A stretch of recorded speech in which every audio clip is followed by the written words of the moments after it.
Juanito, run. It is midday and you have important business.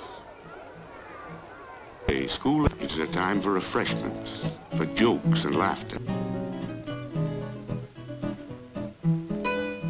It is a time for quietness, for pleasant games and gentle amusements. It is a fine day and school is out.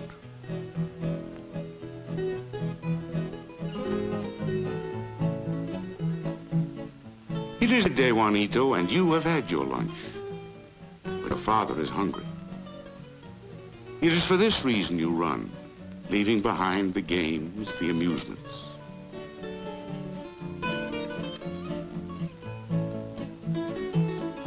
Run now for the food your mother has prepared. Father also may eat and rest and refresh himself.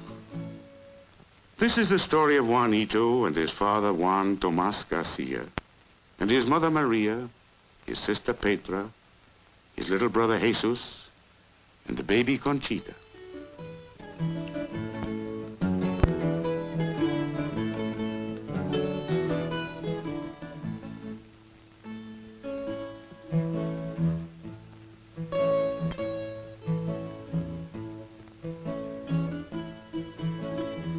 This is the story of a part of the United States, the island of Puerto Rico. The story of the people who live on that island.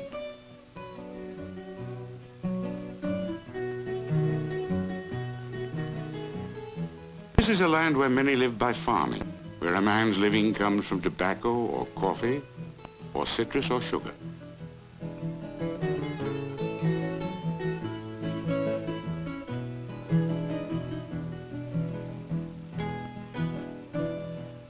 Whatever the crop, the work is hard, the sun is hot.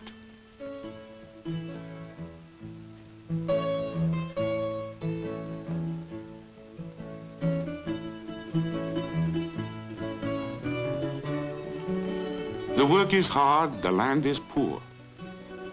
It is difficult for a man to earn a living.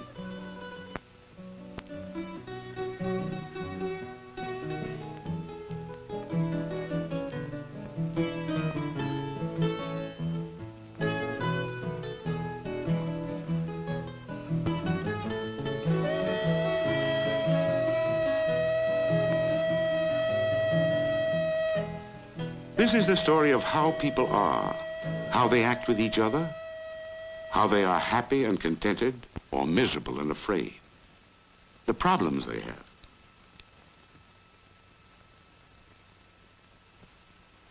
Island, the land itself, the poverty on the land, have much to do with the nature of a man, a woman, a child.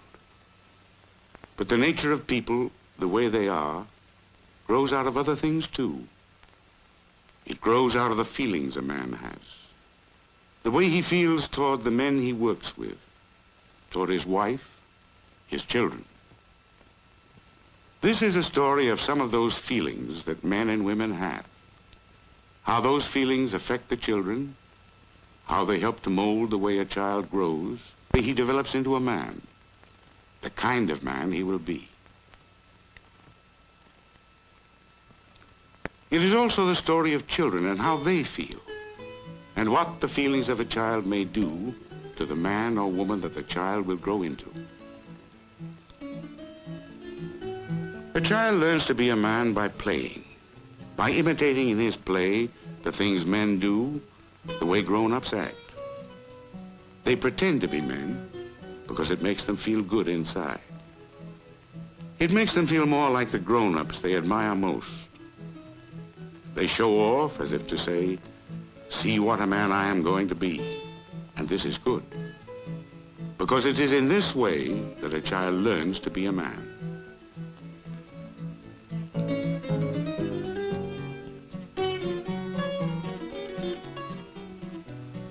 But sometimes, without knowing any better, the child imitates only the bragging, unhappy part of a man. Que macho. What a man.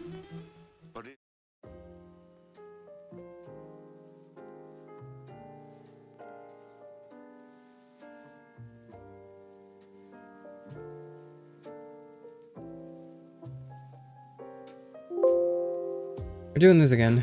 Okay, you heard that too. Fuck. Hello. I'm Charis Euphranor. That's who I am. I heard that.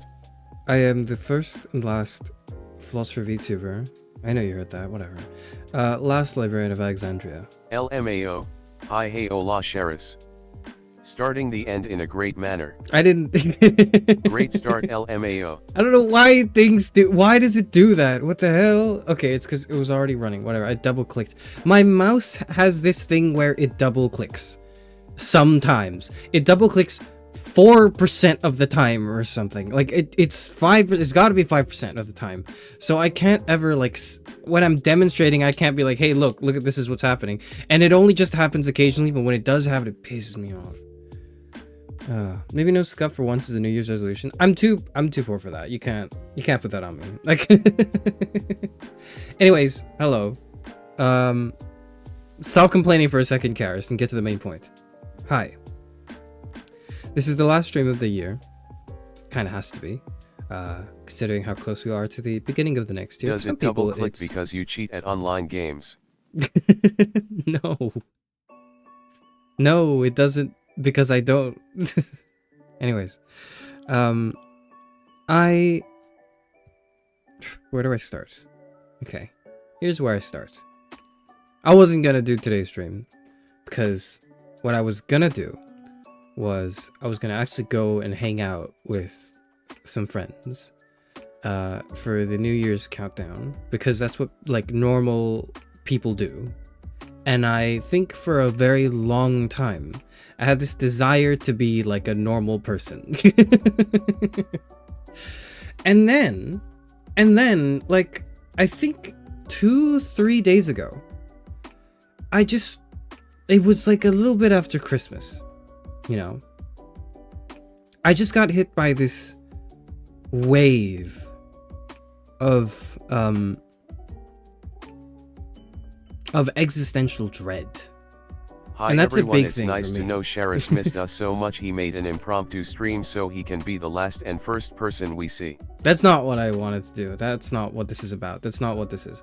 I'll explain the impromptu stream. I was going to just go and be like a normal person and like have fun talking to real people. Then I thought, like, there's something deeply unsettled within the psyche. And rather than be a normal person and just, like, you know, go do the thing anyways, I thought, fuck that. I'm going to sit down and I'm just by myself. And I guess you guys too, but you guys aren't real. So I'm going to sit down by myself and just work out the concepts of life and death and the end of time and the beginning of time this year. Because here's what was on my mind, actually. I was going to stream maybe like the day before, or a week ago I planned to stream maybe a day before, or maybe a few days after today. Just, you know, around the new year, where I discussed the topic of time. Last year I did this. I wanted to do it. I said I wanted to do it every year. I thought it was something worth revisiting too. I thought it was worthwhile. I thought it was something we could definitely do. Talk about time. And that's what we did. What is time? Happy New Year. An end of year discussion. Partying face, happy graduation. Happy New Year, Fufu. No, okay, yeah, I should probably address the thumbnail and title for people who aren't familiar with my usual, like, antics. No, I'm not, like, immediately graduating, or at least I'm not planning to, like, this year, but it's something existential that overcame me in the sense that, like, I thought I'm gonna die. Like, one day I'm going to die, and it might not be peacefully of old age. I might get hit by a car. So I thought, well, if that happens, it would really suck in my artistic vision for Charis Euphranor. to like sort of peter out, you know, to sort of go about one day and say, you know, hey, yeah, hi, we're streaming, we're doing these things, and all of a sudden just get fucking slammed by this like unpreventable mistake, this accident that might just change the course of my life, or end the course of my life, I suppose, right? And prevent me from streaming any further. And so, with that in mind, I thought, Charis Euphranor I have to kill him. I have to kill Charis Euphranor. Because if I don't kill Charis Euphranor, then some sort of like natural thing will.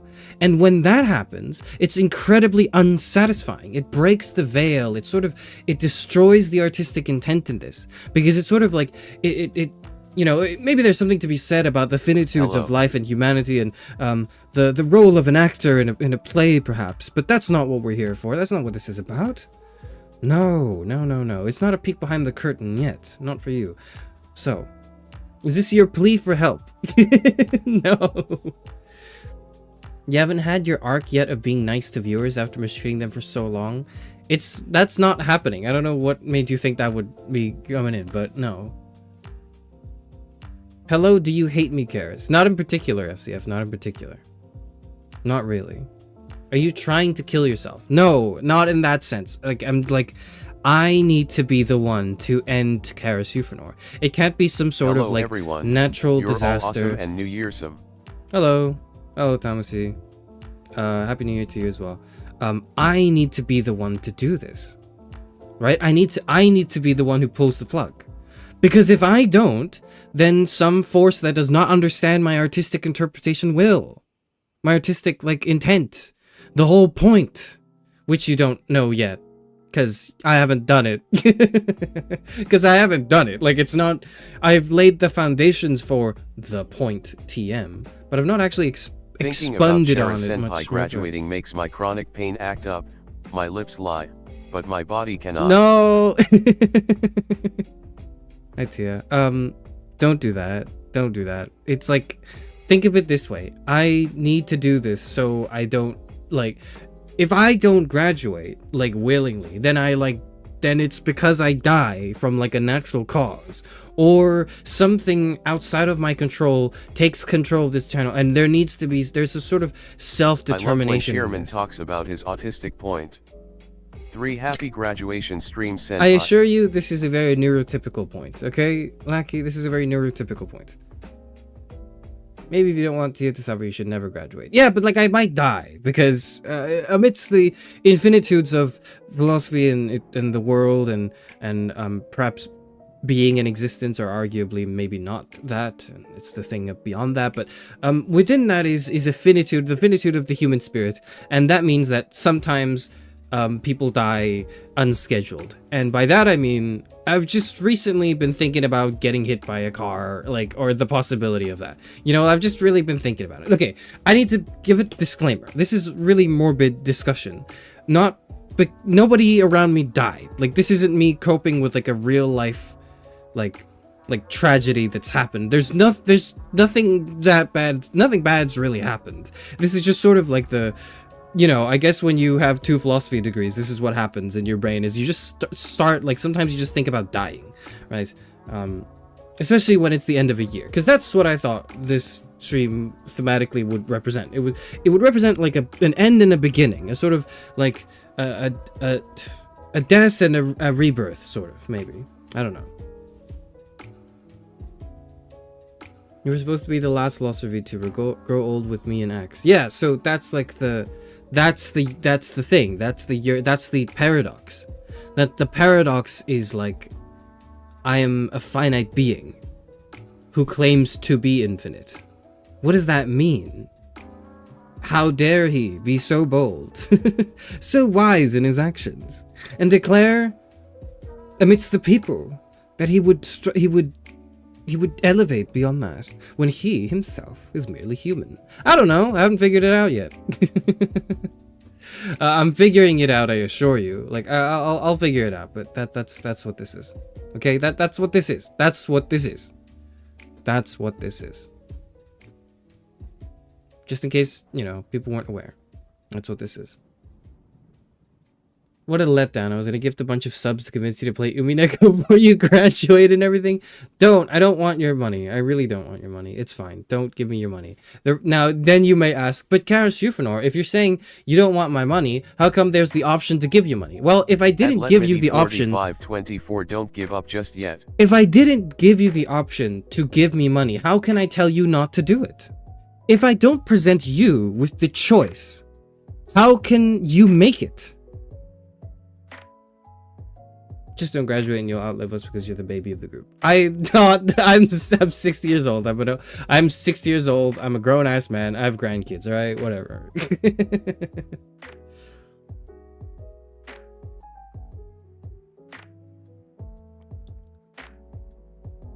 Have to lead sadly, but have fun. Chat bullying for me and my set. Okay, goodbye, Hannah.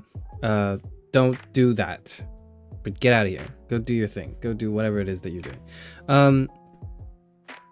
Anyways, long and short of all that, is to say that I'm in an existential mood lately, and I really mean like existence in the sense of my being reminded of my mortality, because it's the end of something, it's the beginning of another. And rather than have another discussion treading the same very similar topics in time, I thought maybe I would think of time or conceptualize time not as its eternal essence or whatever it is, but like apply time to the human scale. That's what today's stream is, right? So if you were looking forward to the yearly, which only started last year, so is it even yearly? But discussion on time, that's what this is, and that's how this ties into it. In other unrelated news at all, I bought the book The Time Traveler by H.G. Wells, I think. Yes, it's a science fiction book. So I bought The Time Machine, and I haven't read it yet, but like, you know, I'm gonna read it. It's a short book. It's like 100 something pages. It's like 120 pages or something. So I'll read that eventually. And so anyways, that's the other thing. That's the other time related thing I had in my mind. Where was I? Yes, today's stream is everything I need to do before I obliterate Charis Euphranor. Now you know why I'm obliterating myself. Now you know why. Because I can't leave that job to anyone else. I can't leave it to some sort of external entity, nor can I leave it to someone else to do it. Like, I have to be the one to do it. Now, am I doing it this year? No. Like, it's not, probably not. Okay, maybe, but probably not. Like, it's possible. It's certainly possible. Like, one of the possibilities might be that, you know, I don't know. I get a chronic condition, and then I only have a certain amount of time to live, and then I realize, well, shit. I should probably, you know, graduate because, you know, I'm gonna die in a few months or something. You know, that wouldn't happen. Or at least the probability of that's very low, but never zero. The point really is sort of maybe almost to joke about death, to think very not really to joke about, you know, the seriousness of departure of the human life, but more so to make fun with it, to have fun with it, but also to dwell in the angst, if that makes sense. So you're not leaving? I was getting excited. I know you were, and that's why no one here gets anything that they want. And if you want, and if you know that, and start and say that you want the opposite, deep down you don't. Nobody here gets what they want. Nobody. This is an old man recording as well. Yeah, kind of. That's kind of what this is like everything that needs to happen I need to do, because if I don't do all of it, it'll be too late, right? Surely.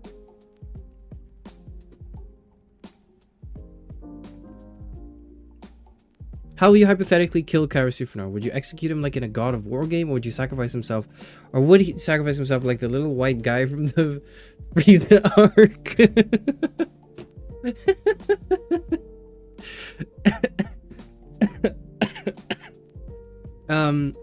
I don't know, details to follow, but you know, safe to say that Charis Euphranor is on a timer. I don't know I don't know how long the timer is. I don't know. I can't tell you. It's not in like a month. Don't it's die not too in soon. It's not in 6 months. It's not in a year. It's not in 10 years. It's somewhere in between. It's somewhere in between like 1 day and I don't know. How long could I do this for? 50 years maybe? Like that probably is the extent of it. I don't know. Or maybe by then we would have invented some sort of immortality, or they would have uploaded me to the cloud, and I become this sort of infinite entertainment machine in this dystopian future. That might happen. That might happen. And you might hear this AI version of me spout on and on and on and on and on and on and on and on and on until the end of time, if you'd like. Speaking of Ariel DM, do something. Can I have that put on now? All right. I saw this a while ago, Tia. Thank you. I'm gonna put this on the wall because it's cool. I will, but I haven't done it yet because I haven't had the time to. I suppose that's the first thing I should do. Is Hi everyone. What? Happy New Year, Sparkles. Happy New Year. Sparkles indeed. Where is it? So it could be from one. It could be I could graduate tomorrow, or I could graduate in like 60 years. It really, like, it depends. It depends on so many things that are completely outside of my control and foresight, because, you know, I don't have that. How would I cannot speak to you of the future, for it has not happened yet. No one can, really, but... Okay, how the hell do I put this on the... Give me the damn... Okay, settings... Okay. Okay.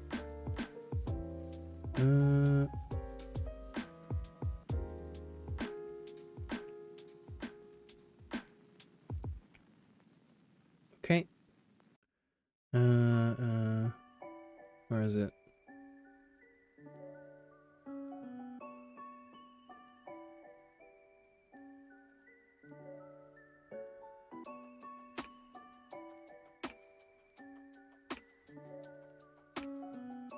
Okay, it should just be there now. I don't know if it is there, but it should be. It should be. Uh-oh, you guys all disappeared. Oh well. Oh well. Well, it doesn't matter. None of you mattered anyways, so nothing of value was lost. Nothing of value was lost that day. This is the piece that Tia wanted on the wall. It's a new piece. It stars me, Axion, and Tia here as a trio. This is like a triple attack, or like an ultimate attack or something, I think is what that is. I think it's pretty cool. I think it's really cool, actually. That's what that is. It'll show up in the wall eventually, but this is what that is. I wanted to show that.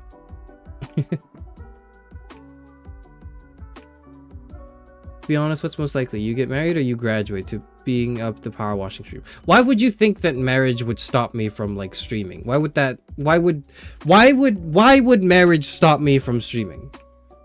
Why would I marry anyone that is like, actually, actually, Charis, you are not allowed to stream anymore. And I would just nod my head and go, yeah, okay. No. What do you take me for? What do you take me for?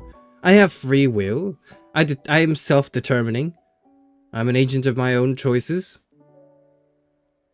No, getting married would not stop me from streaming. I would just continue streaming. Like why would that, like, if I, like, okay. Never mind. I was literally just gonna, like, say, like, look there. There's your case in point. Top images before you get LASIK, the last image is after. No, these are different people. God damn it. You would think getting a girl would set your priorities in life straight, but Charis refuses to not stream despite hating us. I don't stream because okay, streaming is not like an unpriority. You don't understand my art. The Charis, if you would marry me, you'd still stream. That hypothetical cannot exist because you're not real. So, sorry to burst your bubble. I know you weren't thinking that today on New Year's Eve, but actually you're not real. Yeah. Alright. Alright, we'll get out of here. We're getting out of here. We're moving on. We're moving on. Here we are. Here's everything I need to do before I graduate. So I can die happy. I wanna understand your art lip bite. Ignoring that. Electing to ignore that. Now I'm gonna probably get okay, so it's been about 30 minutes of rambling. I think it's time I actually get into the main topic of things of today. My goal is to stream for another 2.5 hours maybe, to mark the start of the year, the end of it, and the start of another in my time zone, because Alexandria is currently located in a very undesirable location in the world, where the time zone makes it so that it, you know, in 2.5 hours is when I finally, when New Year's finally happens. Holy shit, are you gonna see New Year's together with us? I think that's like, I didn't really think I would, not really. I wasn't thinking like, oh, I would see it with you guys. I was just thinking like, I was just thinking I would see New Year's on my channel as Charis Euphranor. I wasn't really thinking of you guys. So no, so yes, but no, whatever. Is this your bedroom? No, this is Alexandria. This is the Library of Alexandria. Hello, how are you? By the way, right now in Turkey for me it's 2026 right now 00:20 AM. Hello. Hello, Sam. If that's how I should be reading your name. Happy New Year to everyone who's in Turkey right now. Congratulations. Congratulations? Is it a congratulations? Is it a significant, I mean, like, it happened, but it kind of does tend to happen. The new year tends to happen. The Library of Alexandria teleports like Dracula's castle. Well, yes, no, yeah. It's I haven't really been able to ascertain if it is imminent or not, but it seems to be the case. So we've got that to work with. We have that to work with. Okay. For credit reasons, I have to kind of say this. This backdrop is the part of the collection of pieces, of art pieces on the Library of Babel. I don't know who painted these. This is the same thing for my banner as well.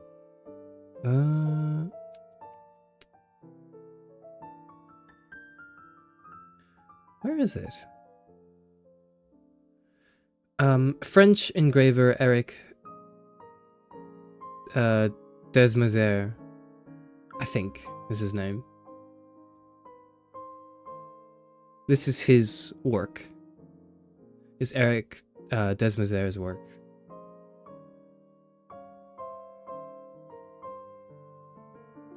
Is this illustration? That's what this is. So for like artistic credit reasons, like that's what you're looking at.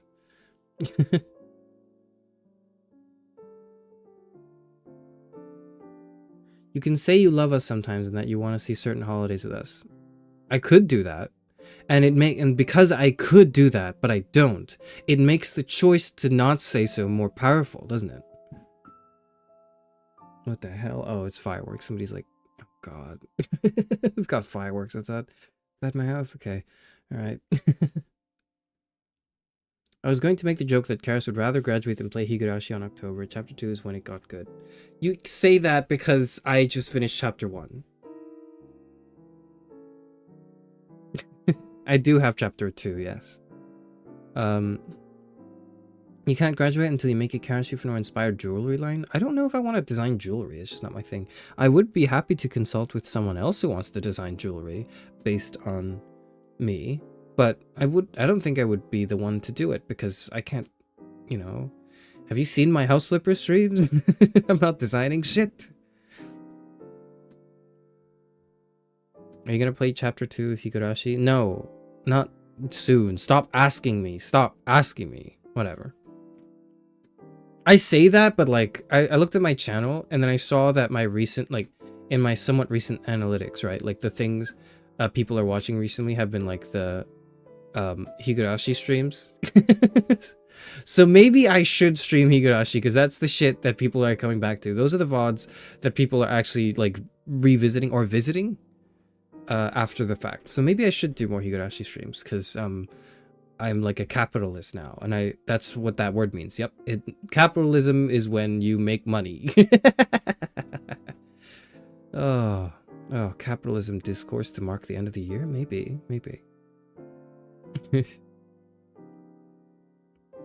The job of Charis Euphranor is to be seen, not heard. No, man! If the job of Charis Euphranor is to be seen but not heard, then what the fuck is anyone doing here? Mute this and leave. Get out of here. If you just want to stare at me, you can. You're more than welcome to stare at me, though I find it, you know, unproductive. I hope you put my art of you in a Grinch bodysuit-esque costume on the wall. I haven't done that yet, Lynn. I'll do that next stream. I'm not going back to the wall this stream, but next stream I will go back to it. Thank you for reminding me. I will, and thank you for that. Are you making money? No. But like, I might eventually. I not really, but one could hope. One can hope. All right. Everything I need to do before I graduate. First thing I need to do is I need to make a list of things to do before I graduate. That's it. That's the first thing.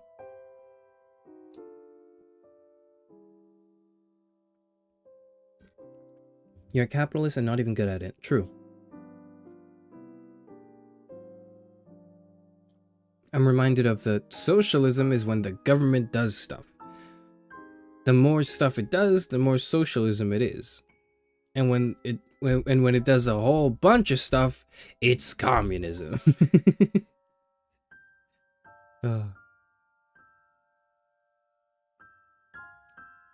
Capitalize on the influx of people fiending for a philosophy major reading a horror VN, especially when it comes to you reading sentences that end with the star. I just don't think there are that many people who want that, frankly. Engineering majors single-handedly holding up the stats that uni graduates earn more than non-uni graduates? True. Everyone else with a degree is like, oh, fuck, this didn't do anything for me. Imagine if you had two. Imagine if you had two in the fucking most useless subject you could ever have taken in your life. The thing that... Never mind, yeah. Yeah. Anyways. That's the first thing we do. The first thing we do is we make a list of things to do before I graduate. That's what I'm doing. So list number one is I need to... Should I keep it as a list on the like stream that gets like longer and longer? I think I should, because that way people will stop suggesting me things that I've already thought about. So thing two is fix streamer bot.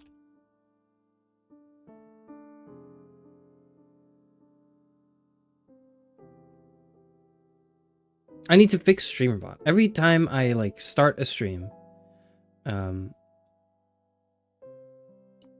stream elements. What? Elements. I need to fix stream elements so it doesn't show up every like stream going stream elements bot running. Learn how to customize the bot here, and it doesn't actually do anything. The bot doesn't do anything. It is useless. It is a piece of shit. Whatever. Anyways, that's the fix stream elements. And what else? What else do I need to do? And Parrot. Parrot is not broken, but Parrot is incredibly useless right now and doesn't really do the things that I want it to do for some damn reason. It just doesn't work the way I want it to, and I so badly I want to like get it right. I want to actually fix the damn bird and make it make sense to me. It hasn't yet. It will.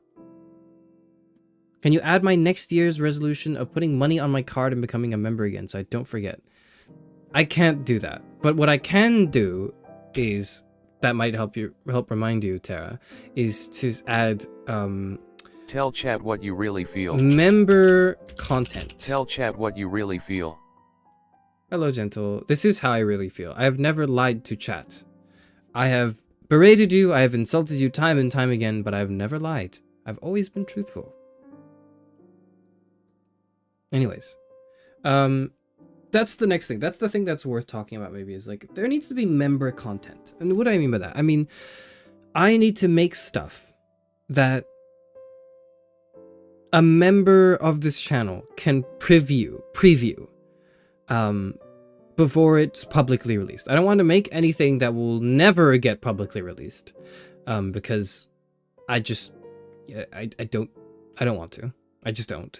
But I do want to make stuff that might, that I could maybe show members, as a form of appreciation or whatever. Not because I actually do appreciate any of you, but because that's, as I've been told, the financially incentivized, like, move. That's the money move, right? I have to go do that. He hates poor people.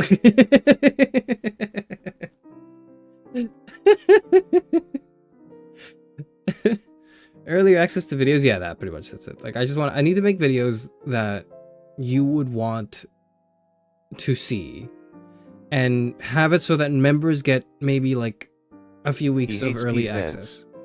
Like, that's that's what needs to happen. I need to make content that's like that. But like, eventually the goal is like, it should be no longer than like a month, and eventually everyone should be able to see it.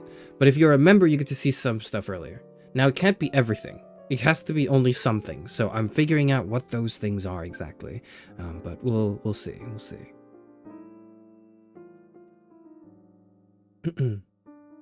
I knew you were an elitist. I could tell by the way you talk. Yes and no. Yes, I'm an elitist. No, I don't think some people are better than others. I think I'm better than everyone else. And that is non-negotiable. You are not special for being a member. You have like $1 or whatever your currency is, because it's like, I've set the member price to be like the lowest possible amount it can be. So like, you're not special if you can buy that. It's like, it is not a very expensive thing to have a membership. This is not an expensive membership. Paid beta viewing sellout. Yeah, that's what we're doing. So that's, yeah, so Eddie, thank you for joining me. This is the larger point, is I need to sell out more this year. That's what I need to do, is I realized I need to sell out. Okay? I need to do that. I need to make stuff that makes money. Why? Because I haven't done it yet. That's why. That's actually it. The only reason I say this is because I haven't done it yet. I have not sold out yet. I haven't made anything. I haven't done anything that really is like that has really appealed to the algorithm in a way that I thought would work truly as a thing people would want to see from like a philosopher VTuber. I haven't truly done that yet. Not because I think it's selling out. I think making content that appeals to the algorithm is not selling out. Selling out is when you go against your morals and do stuff for the sake of money. So making stuff that appeals to the algorithm is not that. It's just that for me personally, it's not so much a moral thing, but like a personal thing where I didn't want to make anything that appealed to the algorithm because I hate the algorithm. Now, I think my hatred for the algorithm has evolved, and I want to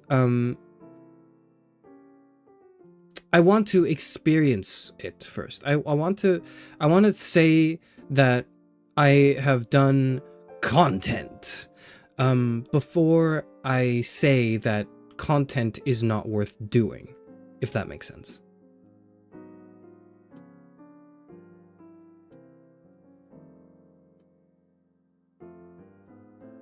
He thinks $1 a month is nothing. Charis discussed emote if I had money. I don't think it's nothing. I just don't think it makes you any different from someone who doesn't like spend $1 a month on this. Like, you are not more special than someone who doesn't do that. I'm appreciative of your patronage, I think, to a certain extent. But, like, you are not better than someone who doesn't, right? So, I don't really. Bro, it costs so much as... It costs as much as gum here. How small did you set it to be? The lowest amount. I don't know what it was, but it was the lowest amount. Are you gonna cave in and review pop media? No, because I don't think I can review pop media very well. I don't think I don't think I have the chops for that. And I could do something like that. The philosophy of thing you like, and then I just mentioned like Nietzsche or like, I don't know, Hegel. Like I could mention like Aquinas or Kant or like John Locke or John Stuart Mill, any of the Johns. I could do that. I don't know if I want to do that. I don't know if that's the way I do it. Did you watch Pluribus yet? The first season finished. No, I haven't. I wanted to wait till it finished and I'm gonna binge all of it. I haven't done that yet, no. I might though. I'm tempted to watch Pluribus.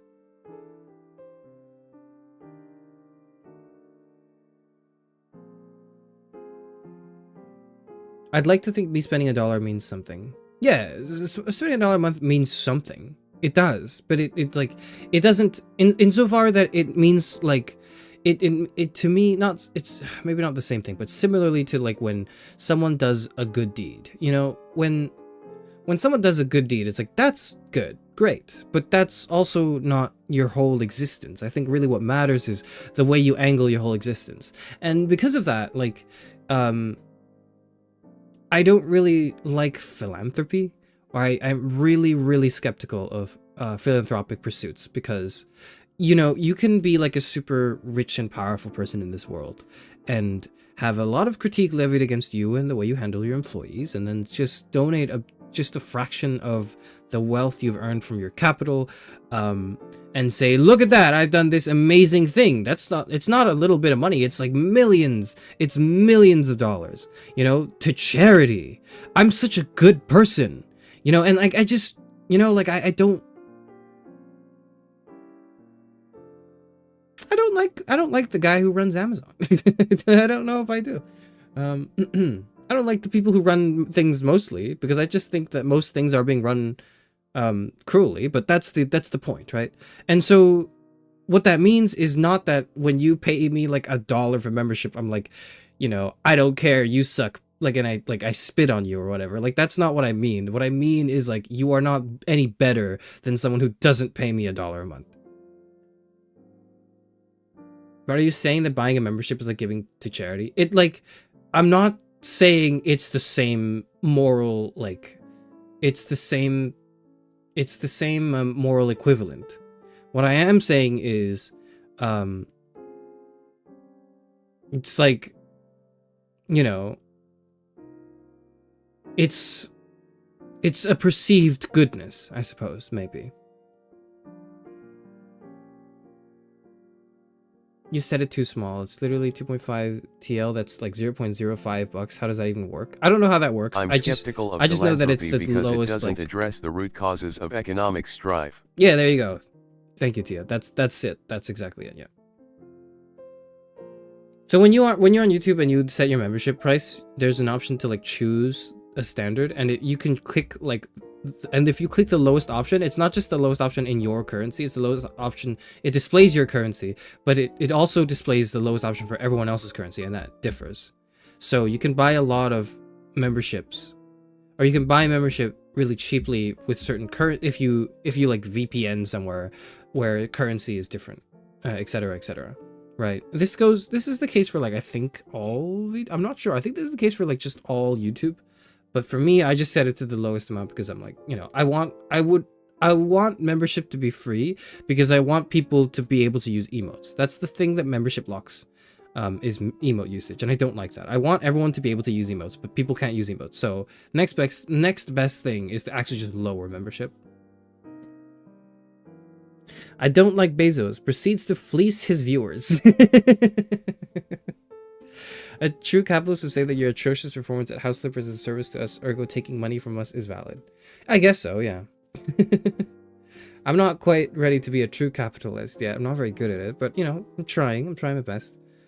Trying my best for this year. I think that's one of my things to do. So these are just New Year's resolutions. Okay, look, these are just New Year's resolutions in disguise, okay? Like, that's what everything here is. Everything I need to do before I graduate is like, I don't need to do all of them this year, but it's in the form of a New Year's resolution because it's like, I want to do it this year. I don't have to do it this year, but I want to do it this year. I want to do it before I die, which could be next year. It could be in 10 years, it could be 50, or it could be in 2 months. I don't know that. So, might as well might as well put a hop to it, you know? Put a spring in my step. Alright. Next thing. Now that we're on the topic of selling out. There we go. Philosophy. I want to make philosophy content. Here's a little bit of an anecdote that happened to me someone recently. You're no better than Bezos. I can't access the emote I made. I know, and I am sorry. It's not up to me. This is YouTube's thing. YouTube locks it behind membership. You have to spend money to get to use the emote. I don't like that. I really don't like that. But this is like, you know, entirely out of my control. Whatever.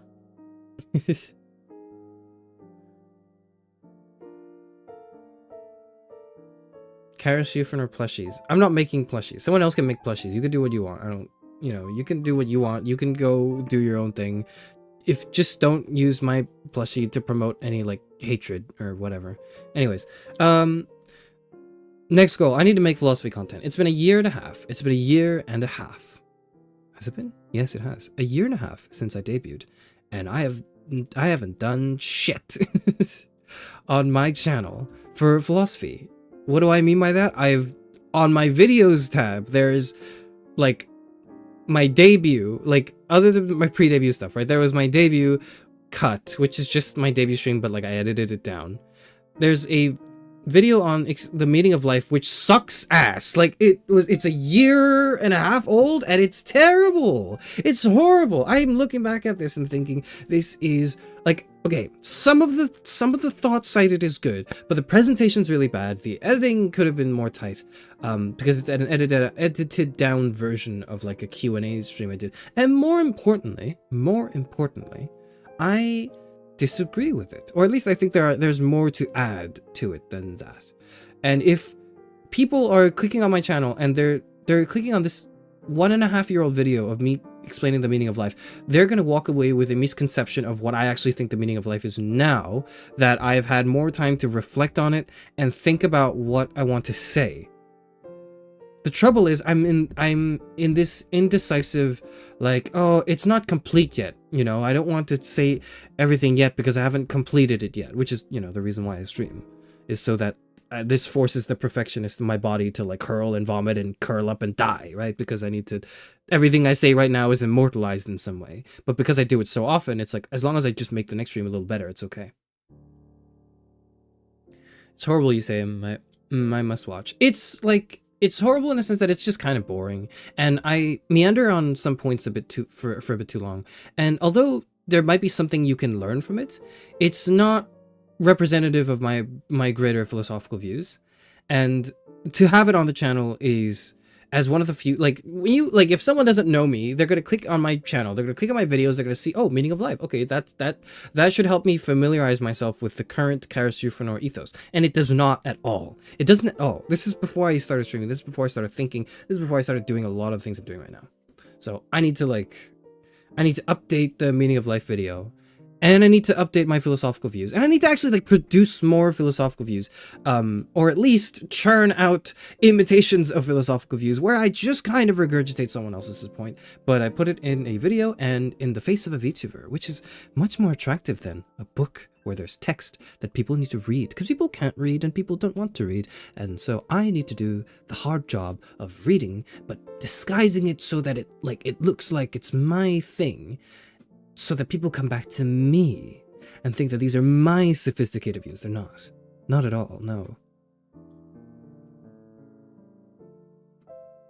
Gonna go watch that and cement my view of Charis and his ideas of life. Well, it's like, nothing should be cemented. That's the whole thing. Nothing should be cemented and immortalized. Things are in, things exist in tension, in tandem with each other. Stuff exists, people exist, ideas exist, and they're ever changing. It's not to say that they're never the same, but that nothing's ever static, I suppose. Or I guess maybe if you were to view the world and through such a static manner, you lose out on a lot of what I think is good philosophy, at least. It's also one of my fears. Someone's first impression of me is something that doesn't actually represent me. Tia, that's exactly right. That's why I need to make philosophy content, and I need to make so much of it that someone can watch something maybe older and then watch something newer from me and go, oh, okay, so I can see how this person's views have matured. And I'm not saying I should wipe out everything that's old and outdated, but I should add to everything that's old and outdated so that you can see it. That's what I mean by make philosophy content. Now, what does that mean in practice? In practice, that means I'm going to make a video where I say certain... People exist but not in this chat.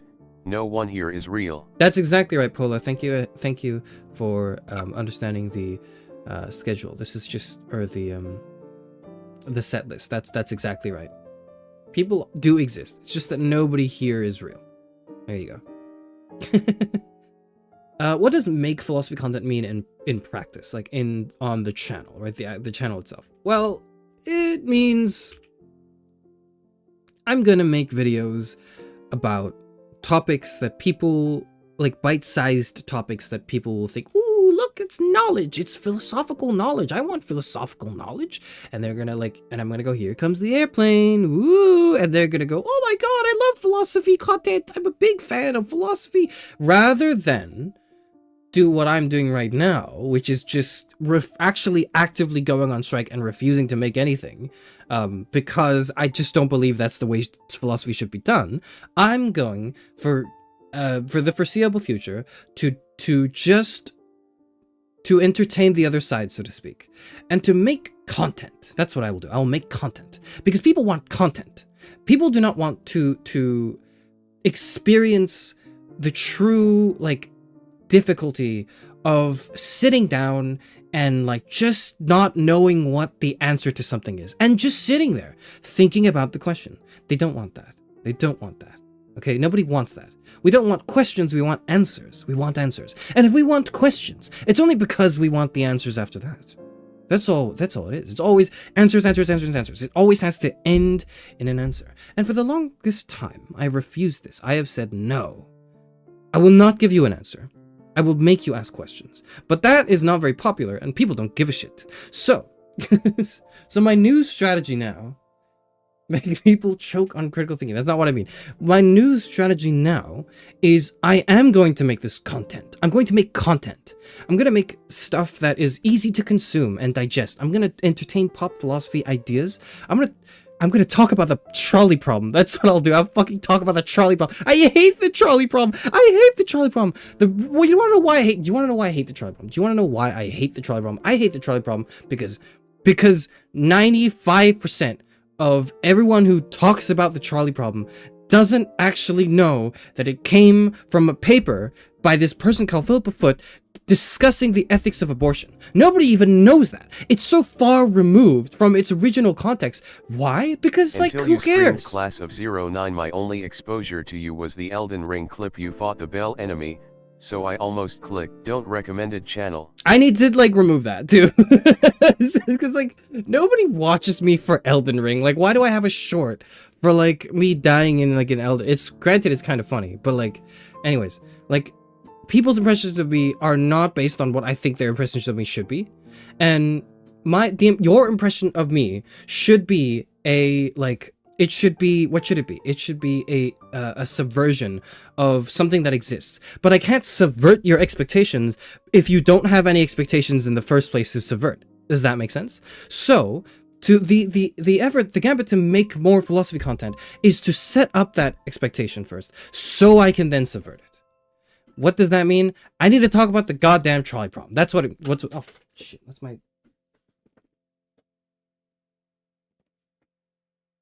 I dropped. I think my chair fell off. Something. So a part of my chair fell off. It's fine. We'll deal with it later. I was fidgeting with it.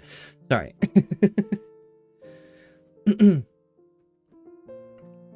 We should talk shop more in VC sometime to think about these things as well. Yep, that's fine. We can do that too. That's fine. Anyways, the long and short of this is I am going to set those expectations up. I'm going to talk about pop philosophy. I'm going to talk about the trolley problem. I will talk about like various things that are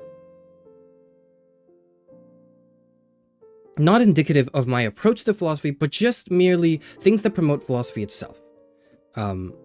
So that I can then slowly seep in my approach to it that is very subversive of the way it's done in terms of content out there. Here's a closing analogy, or not analogy, here's a closing anecdote that I wanted to open with, but I completely forgot to. This is a quick anecdote. I was in a streamer's stream. This streamer's name is Saidere. You might know her for making psychology videos and streams on Twitch. She is a VTuber. She makes psychology content. She's pretty cool. I haven't watched a lot of her stuff. I've watched some of her videos and like shorter edited down things because I am part of the problem that I've diagnosed, which is that I do not have a lot of time in the world, and because of that I want just quick snappy content. Like, I'm part of the problem, by the way. Like, I don't say all of this as this greater person holier than thou. I am part of the fucking problem. Anyways, I was in this person's stream and she and I just commented a few things because I was just commenting. Sadir mentioned. Hello, Fi. Oh, shit. Hello, Fi. Saidere mentioned indeed. And I forgot what I said. I didn't say anything about myself. I didn't try to make it about myself. Okay, I need everyone to know I did not try to make anything about myself because the last thing I want to do is make something about myself. I'm incredibly conscious about that. Anyways. Except for when it's on my stream. When it's on my stream, everything is about me, and that's great. That's my, like, this is my space to be about my... Not everything outside of the Charis Euphranor channel, I am so hesitant on this. But when it's in my channel, I'm good. anyways, she recognized my name. At least enough to go, oh, shit. Hello, Charis. This is Charis Euphranor. He's a VTuber and he makes really good philosophy content. And shouted me out. And I was like overwhelmed. I was like, oh shit, I didn't think. Honestly, I honestly didn't think you would know. I honestly didn't think you knew me, or you would know me. But the point of this is not like the shout out, because that was just cool. That was cool. That was a great thing. The point of it is, I then looked back at my channel and I realized I don't do shit. There's no philosophy content here. Like, I've done some, obviously. I've read Plato on stream. I've read papers. I've read books. I've read a whole book. During the AI arc, I read the entirety of Superintelligence by Nick Bostrom. This is contemporary philosophy, and it's really heady stuff. I have done that, but a lot of it is, frankly speaking, not as interesting as it can be. It's raw. The material is too raw, and that works for me because I'm used to being in the mines processing the raw material, but a lot of people might not be. And so I need to just produce refined, like, stuff. I need to produce refined stuff so people can look at that and think, oh wow, yeah, this guy does make philosophy content. Because when someone clicks onto Charis Euphranor now, they don't think, oh, this guy doesn't make philosophy videos in the usual typically understood educational fashion, because he's got this grander vision of philosophy where he kind of wants to subvert the expectations and the approach that people have to knowledge and acquiring knowledge and thinking about things. He wants to, like, subvert that. No. Nobody thinks that. Nobody fucking thinks that when they click on here who doesn't know my content. Someone who doesn't know my content who clicks on my channel is going to look at the lack of content, the lack of philosophy, like, to their knowledge being done, and think, oh, this guy's using the label of philosopher VTuber to gain a platform, but he just kind of wants to sit down and play video games like all day. He doesn't really actually want to engage in anything like philosophical, because that'd be a lot of work. Oh, okay, cool. This is a gimmick. This is a gimmick account. That's what people are probably thinking. I don't know if that's true, because no one who thinks that is coming, like, back. But, like, that's the thing. That's the thing. That's why I need to make more content, because I need someone's initial impression of me to be like, oh, this guy makes content about philosophy, and then for it to be subdued when they actually start getting to know what I do, and subverted and think, oh no, this guy makes content because he wants me to think beyond that content, which needs to be achieved by the existence of that content in the first place. Tia says, also I had the opportunity to say this a while ago, but forgot. Not gonna lie, when I saw your YouTube channel, I thought your branding was really unclear and clicked away. I had to hear you to like you. Yes, so that's what this is about. Yes, it's branding, Fi. It is branding. I hate the word. I hate it. I hate it so much. And for the longest time, I've justified to myself that I don't engage in it because it's not, like, necessary. Because for me to do what I do. And now I've evolved, I think, and matured, and I realize, no, this is necessary. This is very necessary. Because I need to set up the domino before I can push it down. I need to set up the wall before I can break it down. The walls exist, but not in this channel, and it doesn't make sense for me to make this philosophical move unless you are someone who really has, who has a very in-depth understanding of the way philosophy is done, and you're watching my thing. And you're giving me a chance to explain my convoluted, distorted views. Half of the time, they're very nonsensical and anti-analytic in the current predominant tradition. And also not very well read, which is a slight in the continental tradition. And sit there and think, actually, no, this guy's cooking something. I don't know what it is exactly, but this guy's cooking something. It's Kierkegaardian, that's for sure. But what is it exactly? Branding equals audience expectation management. Yeah, I hate that, but I have to do it. I have to do it. At Oro Crony, I enjoy your streams. You can't pull the NL bit on me. I watched that. I watched that librarian video. Okay, I know that's an NL bit. I know that's a I know what that is. It doesn't work on me.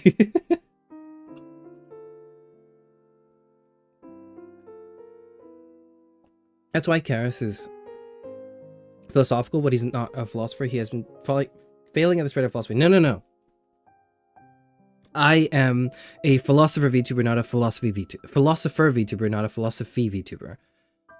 I do not make philosophy content, at least that's the way I branded myself.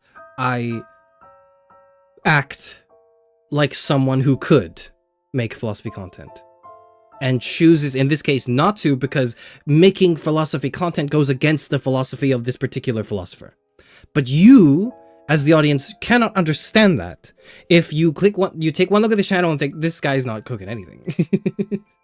And you click away, because people have short attention spans, and that's the thing I need to target. I understood that the genre of VTubing limits how people can engage with philosophy, but to not feed your ego, but your content is making me be less hostile towards philosophy. Thank you. Thank you. That's what I want ultimately. And there needs to be a perfect balance of, this is appealing to the algorithm and people are going like, whoa, that's philosophy content, and they click on it and they get their bite. They get their bite of food, like their bite of everyone else's food, right? That the analogy here is people are overfeeding on themselves. They're gorging themselves on content, and they just want to put more shit in their mouth. They're putting food in their mouth. They're stuffing it by the spoonful. And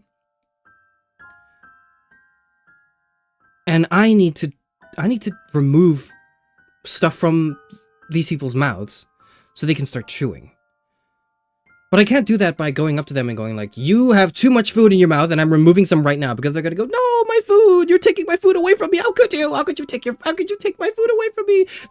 That's the natural response. And so what I need to do is I need to pretend like I'm actually giving them more food. I have to go, here comes the airplane. Woo, here's 5 facts about the trolley problem. And then they go, ooh, I love the trolley problem. That was really fun. And then the psych happens when the spoon goes in the mouth. I start like flicking stuff out of their mouth, like violently just ripping food apart, and in a moment of panic and confusion and anxiety, they go, oh shit, what's happening? My food is going away. And then they realize, oh, now I can chew.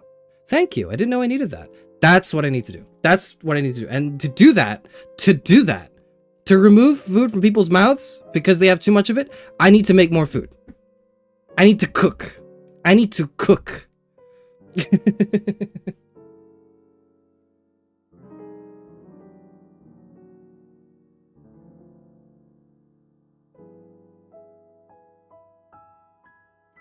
He asked, then how to say you helped her learn to sit with your thoughts, even if your branding has issues and you're not as big as you could be. You've had a measurable impact on people. Yeah, I know, and like I said I know, like like it's a given.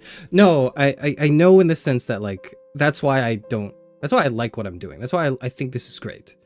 I'm not looking upon Charis Euphranor and thinking, what a mistake, what a horrible 1.5 years. I think this has been a great 1.5 years. And I from at least from the people who have shared their thoughts, I am proud, and it is beyond my beyond any of my expectations that like I would have such a profound impact on some people, on the people that I do. And I'm bewildered but incredibly thankful. Okay, sorry, that was way too genuine. I gotta dial up the snark again to counter that. No, but let me, okay, I gotta finish that point. The point though is like, I can do that better. I think I can do the same thing and I can do it better. I'm not doing something different in the sense that like I'm abandoning old Charis and now heading into this new phase of Charis where everything's different. It's like I'm taking everything that was good about old Charis and I'm improving on it based on what I know now as a person who's streamed for like a year and a half, which is not a lot. I was the food all along. I'm sorry, Fi, you're the food. And I don't mean that in a bad way. Like, people need food to survive. People need to eat food. People need that sustenance. The food was the friends we made along the way. People need to, like, I don't have a problem with content in itself. That's not the issue. Because people need to eat food or else they'll starve. Like, if you don't give them any food, they will starve. But people have too much food right now. I think people are gorging themselves on it. And they don't know how to chew. They can't chew, rather, is the word. They know how to chew. They can't. They can't do it because there's so much food in their mouth. Food is good, but there's a bit too much of it right now. I take it back. You talk about us like we're children. I think I hate philosophy and philosophers more. So when I say, like, people, I don't mean you. Like, if you're here and you're listening to me, you are probably not the type of person I'm trying to reach, because I've already reached you. Or rather, maybe it's the other way around. You've already reached me. Like, I don't need to sell you. I don't need to sell you the snake oil, because you're already here. You already bought it. You already have the snake oil. I don't have to sell this to you anymore. You've already paid me the money, or the, you know, your patronage and your viewership, whatever it is. But yeah.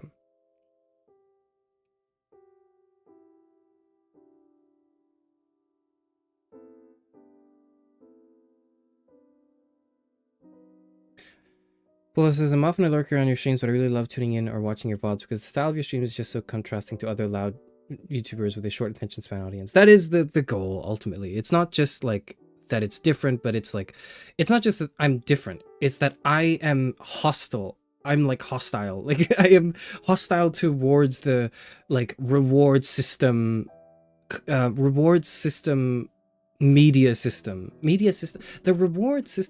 the word? The reward system meta of media that's being produced. I dislike it so much that I'm actively taking a stride against it. And that is uncomfortable because the reward system is fucking great. I love dopamine. I play gacha games.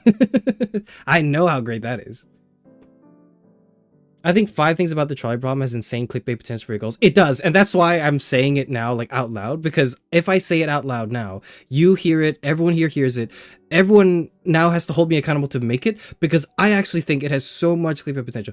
You know what? I've literally even thought of the thumbnail. Here's the thumbnail. The title is, like, maybe not 5 things about the trolley problem, but things you didn't know about the trolley problem, and the thumbnail is like just the standard trolley problem thing illustration with like a red arrow and like red text that's like, it was about abortion, you know, like it's something like that, something like that. And I know that would work. Like, I know this would work. I just hate that I have to do it because, like, it represents so many things that I have problems with. But you know what? Nobody's done it yet, so someone has to do it. Someone has to do it, and it's gonna be me. Someone has to do it. Someone has to do the clickbait. Someone has to do the clickbait. It's gonna be me. I don't even care if it performs well. I just like, the pursuit of it is not like, oh, I make a video that gets a lot of views. The pursuit of it is like, can I make clickbait content that is like, that is formulaically, like, can I copy that format and do it to perfection? I think I can. I think I got it in me. I haven't done it yet. I think I will do it. And for the past year and a half, I've been hesitant because I'm thinking, well, this goes against my worldviews. Now It's different. Now for the new year, for 2026, Charis Euphranor, this doesn't go against my worldview. This is necessary for my worldview to flourish. Alright, I gotta go. Alright, see you later, Lackey. See ya. Anyways, that's some of the content I have in mind. And this is something I need to do before I graduate. I need to do this before, like, I die. Or before, like, I need to stop making content for one reason or another. Because, like, it needs to come into fruition before I can take it down. Like, it's so important. It is so necessary for me to do this that I can't help but think that, like, you know, yeah, I could do it anytime before I graduate, which could be in like 10 years, 15, could be in 6 months, could be any time. But the sooner the better. I should get a start on that. I should do it now because I'm a finite being, I'm a finite human, and I'm gonna die one day. Which is kind of like the whole thing that is undermining today's stream is like, I just had an existential crisis the other day and thought, yeah, I might die. I might actually die before I get to do any of this. And then I thought, no, I have to do it all now then.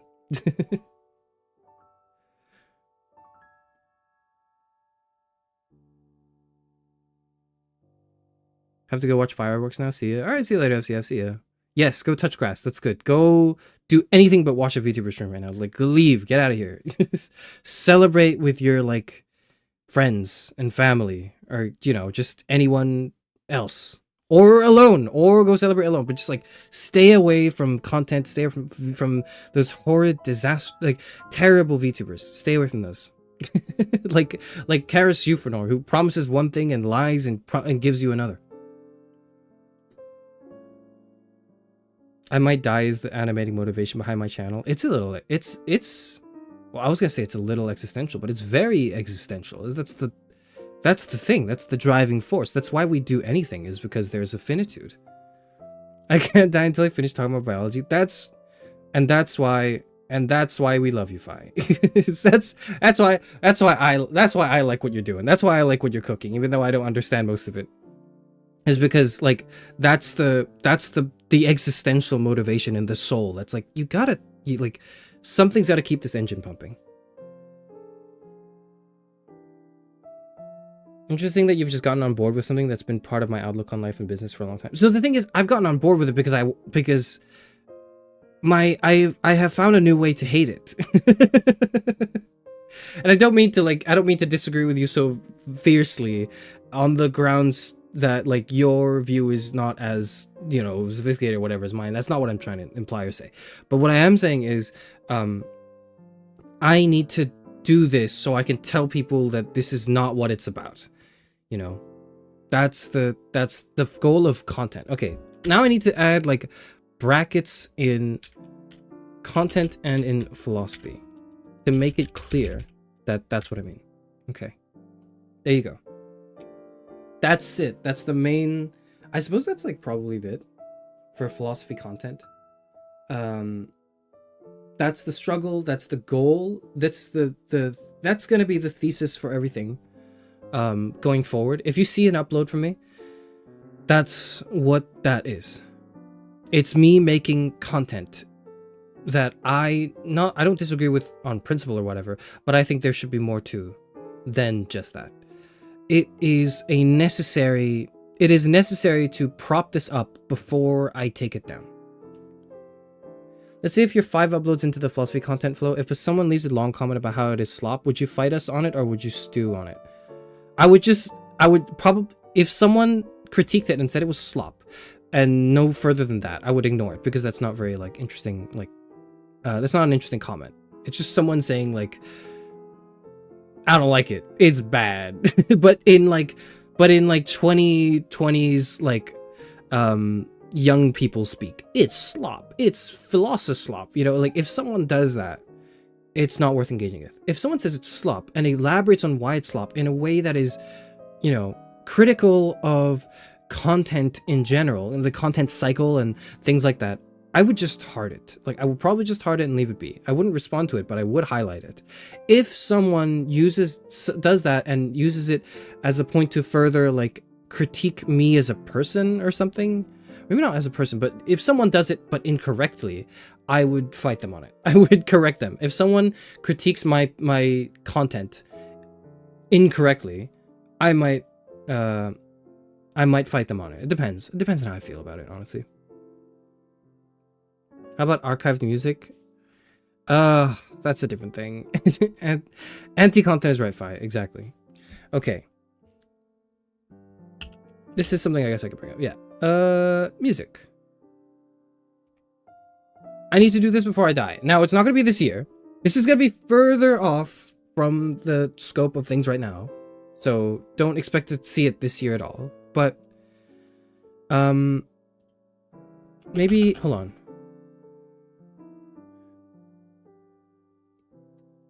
Engage musically. Maybe that's a better way to phrase it. I need to engage musically. What do I mean by that? I love music. I think music is one of those things that drives, much like, you know, just art itself is the wider take, I guess, right? It's the thing that it's the reason why you live. It's the, I try so hard, I work so hard, not just for the grander purposes of things, but for the shorter, nicer thing. Let me put it this way. It is useful nonsense. Music and the arts. Music and the arts is useful nonsense. It is nonsense in that it is not conducive to anything that's like rational and logical in achieving a certain objective good goal, unless you try to write, or probably just piggyback off of someone else's philosophy, justifying the existence of art and how important it is. Well, you can do that, but you can't convince someone who doesn't like art to like art based on rational argumentation. You cannot. You need to, like, people like music and people like art not because they're convinced to like it by some sort of argument, but because they experience it, and there's something in their subjective kind of like psyche that says, whoa, this is incredible. This is why I suffer. This is everything to me. Oh my God. You know, it's that. And regrettably, I've always been a triangle kid. Regrettably, I have been the triangle kid for the longest time in my life. And what I mean by that is whenever I was in music class, in my formative years, I was designated to be on the triangle because I couldn't sing, I couldn't dance, I couldn't play any instruments. I was like, it wasn't because my parents didn't try, by the way. My parents tried to put me on instruments. I did, like, have I mentioned this ever? Do I mention this now? Sure, I'll mention it now. It's the end of the year and the start of another. My parents put me on the violin for like 6 years. And for 6 years, and I played like someone who I achieved as much as the average person did in like 2 years. So you can't say, oh, you just didn't try it. No, I tried. I did. And it just wasn't for me, and I didn't get it, and I couldn't do it, and I was just musically untalented. I don't know why. I have no idea why. And it's a shame, really, that I've been like the triangle kid for a very long time. I do karaoke sometimes, and that's fun. It's not very good, but it's fun. And I think before I die, before I graduate, I need to engage musically. I need to engage musically with the world and with my existence. I need to figure out what the fuck music is, like sonically, technically, and musically, you know, like I need to understand it. I need to embrace it. I need to be able to do it to some extent. I need to participate in this one of the few joys of existence. I need to be able to do that. So before I die, before I graduate, and before probably, you know, not necessarily before the end of this year, because I don't know if I'll be able to do this in a year, but like in the long term, I need to do that. I need to do this before I terminate and obliterate Charis Euphranor. On my knees, please don't make music in the vein of Iron Mouse's song Cry For Me or rap at a song like Mori Calliope. First off, okay, I haven't listened to Iron Mouse's song yet.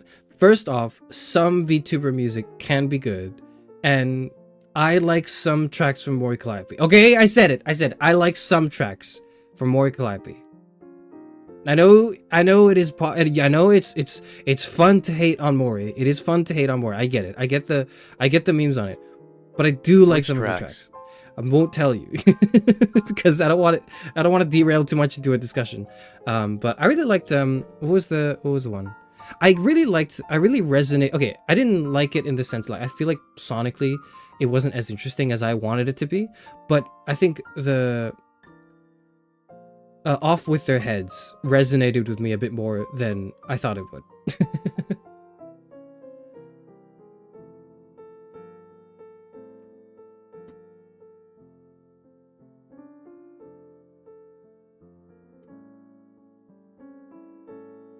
Apparently,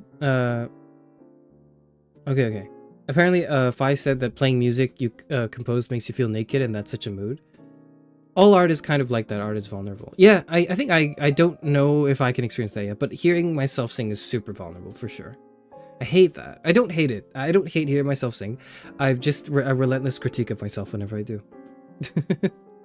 I love that angle. I've been experimenting a lot with music as a complement to my videos. With no music experience, though, it's really difficult.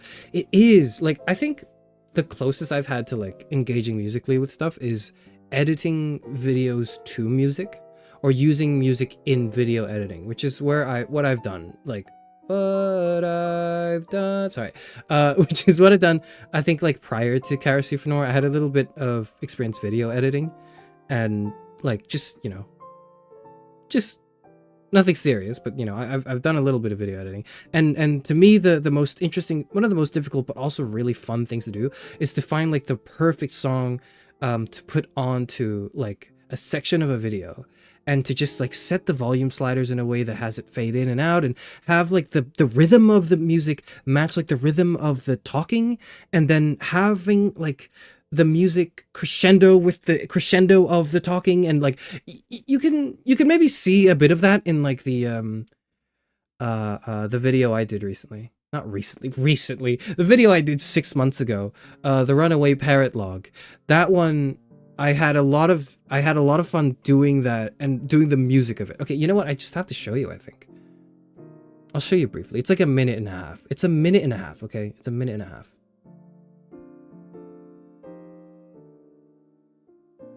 This was like for my like first anniversary.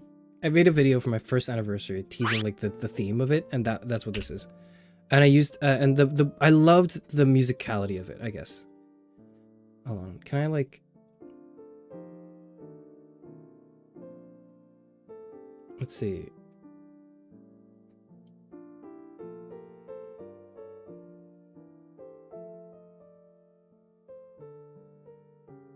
Oh, there it is. Okay, hang on.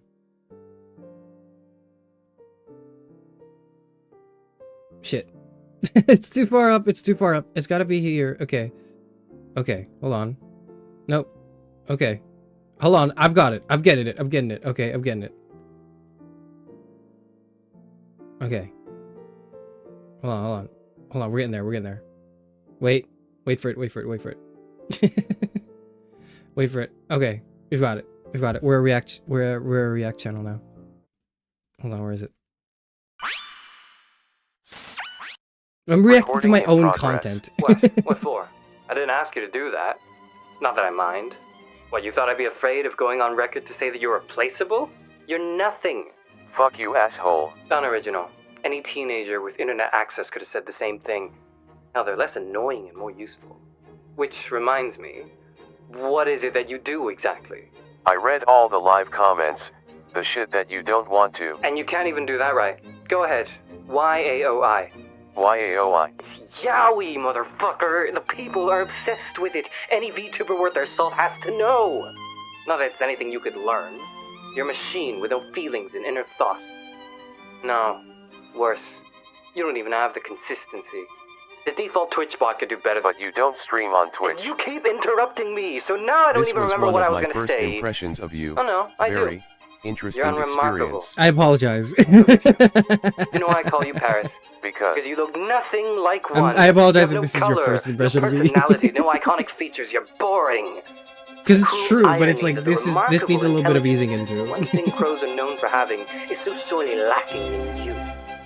Rote memorization, mediocre imitation. What more are you? I love I'm the way this came Uninteresting, together. Uninspired. Not because a the pitiful voice acting is good, attempt it's at not very mascot good, but design. it's because I'm leaving. and the visuals are very like simple. Because I have like a very low budget for. It was either this or you being kicked out, so run away, Paris. Run away. Recording stop. Anyways, I love the way that crescendoed. I love the way.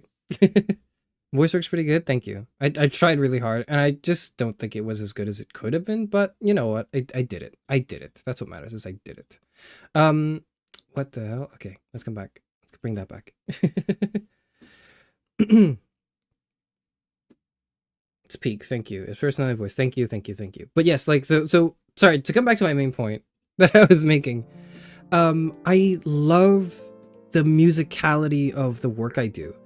It felt so good being able to like position the crescendo of that piece. I forget what the piece is. I'm an idiot. I forgot what the piece is. What is that? What is that? I'm so bad at like, I'm so bad at remembering the names of classical pieces. I cannot for the life of me remember that. And I think that's part of the downfall of the lack of musicality in me, but like it was that.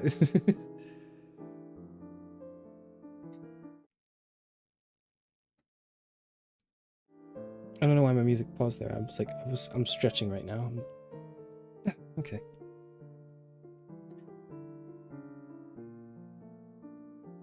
The video slapped like your lore video. You can cook when you want to, all right. Thank you. I can cook when I want to, and I need to cook more. I need to cook more. I need to be in the kitchen more.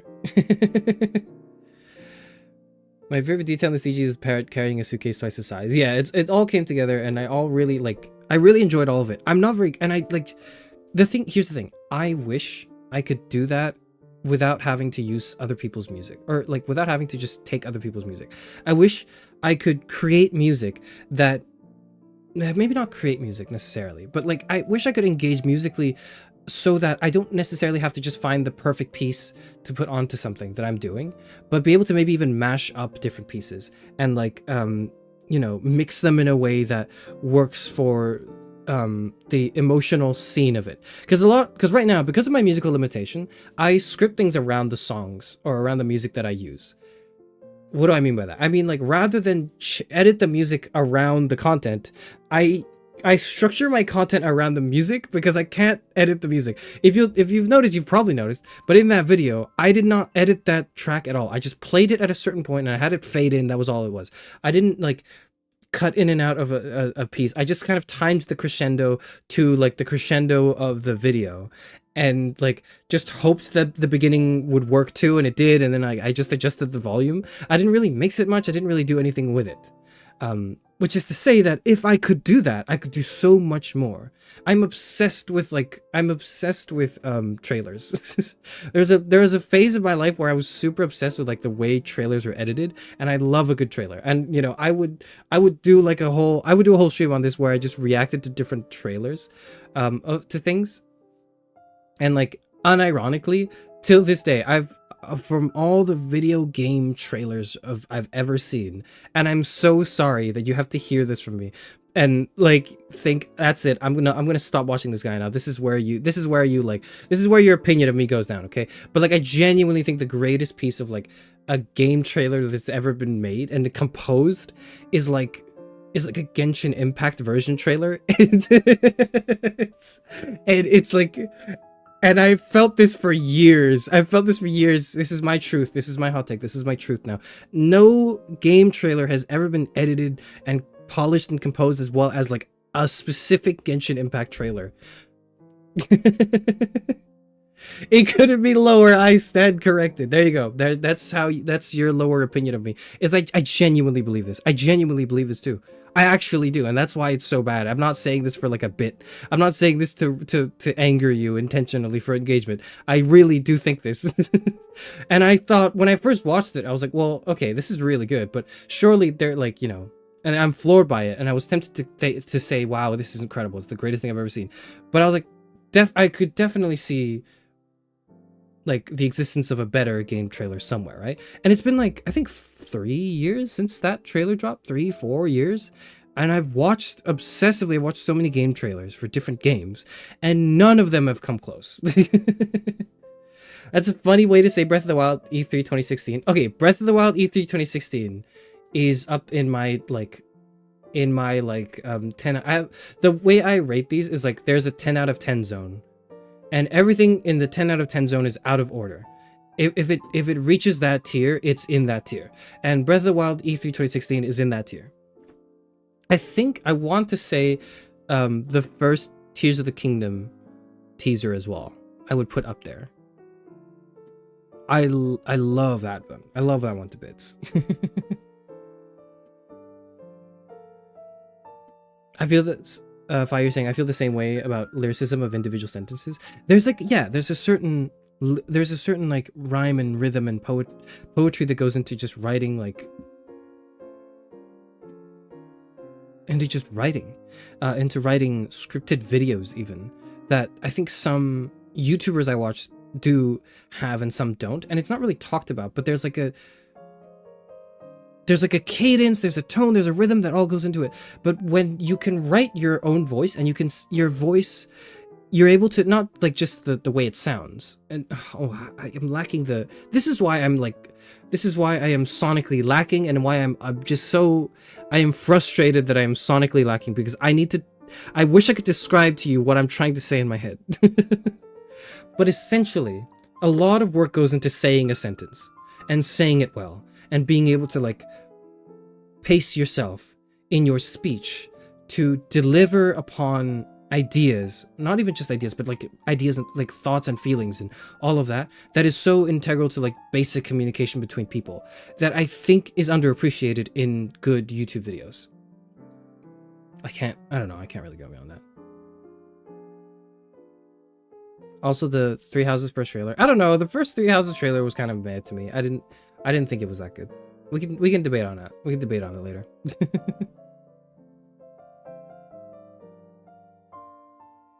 Anyways, I think like engage musically is right, but I want to add like, and sonically. There we go. Like, I wish I knew more about like music and sound. I wish I knew more than I do. I don't. I need to fix that shit. I need to fix this. I need to engage with it. I need to think about, like, I need to delve into it. Basically what I'm trying to say is I need to take a class without taking a class, because I can't afford to take a class right now. I need to explore it in my own time as a hobby. I need to do that before I obliterate Charis Euphranor. What's next? Someone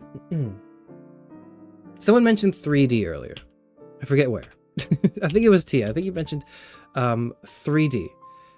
I want to do 3D. 3D or at least hands.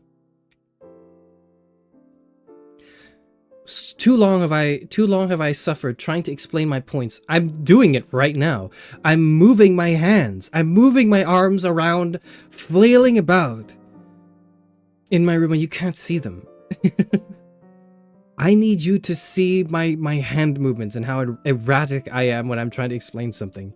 It's just such a core part of my expressing myself that I feel like is so sorely lacking in my current life today.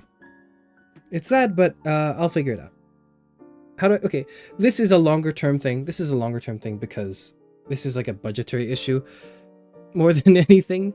Brother, you have toggles for hands? No, but it's like not the same. Look at this. This is not it. This is me now, maybe. But then when I'm explaining something like this, it's not that, my hands don't go there anymore. It's different.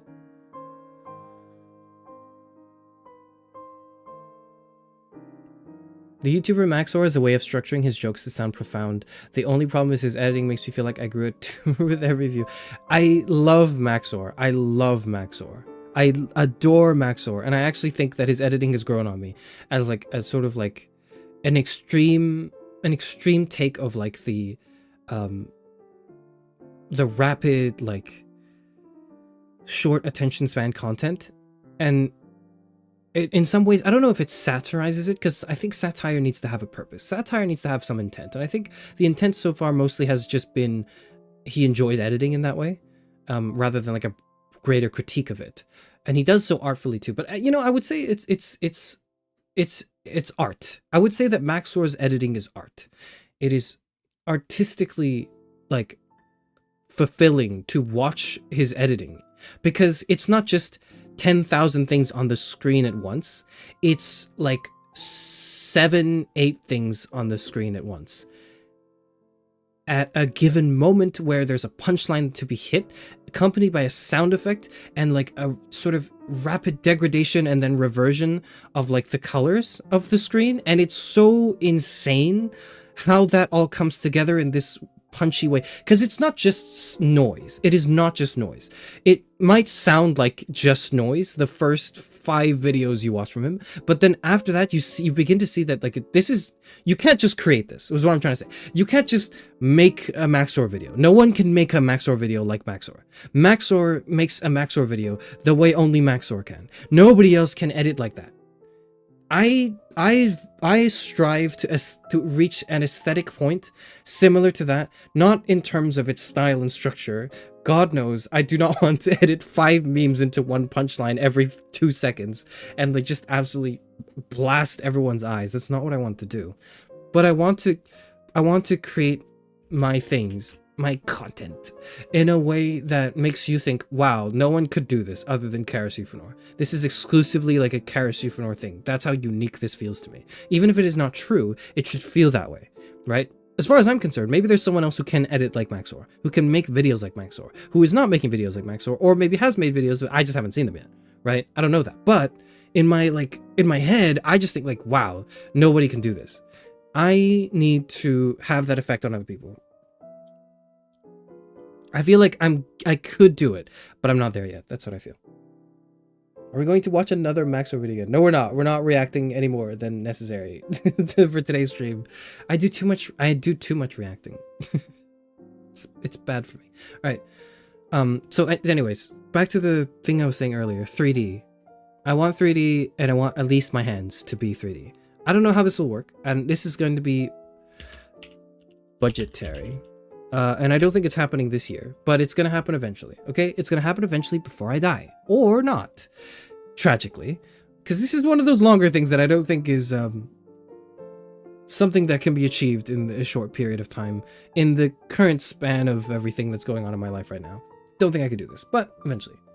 Okay. What else do I need to do?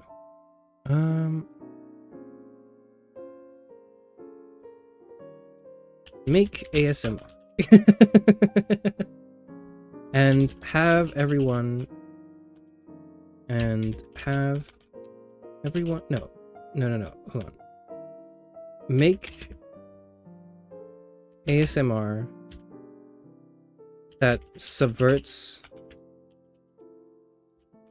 make subversive ASMR. There we go. Make subversive ASMR. That's what I need to do. This is the next thing. This is a rather, I'm going to move this list up a bit. This is a rather specific thing.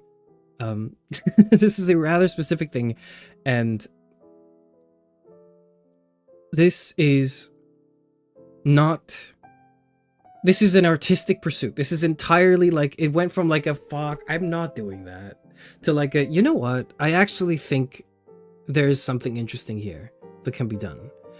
Because for the longest time, when I first started this channel, shortly after I started this channel, I received comments from people who would like chat for the first time and probably the last as well, because they don't want to engage at all to any capacity. They just kind of had to ask this question.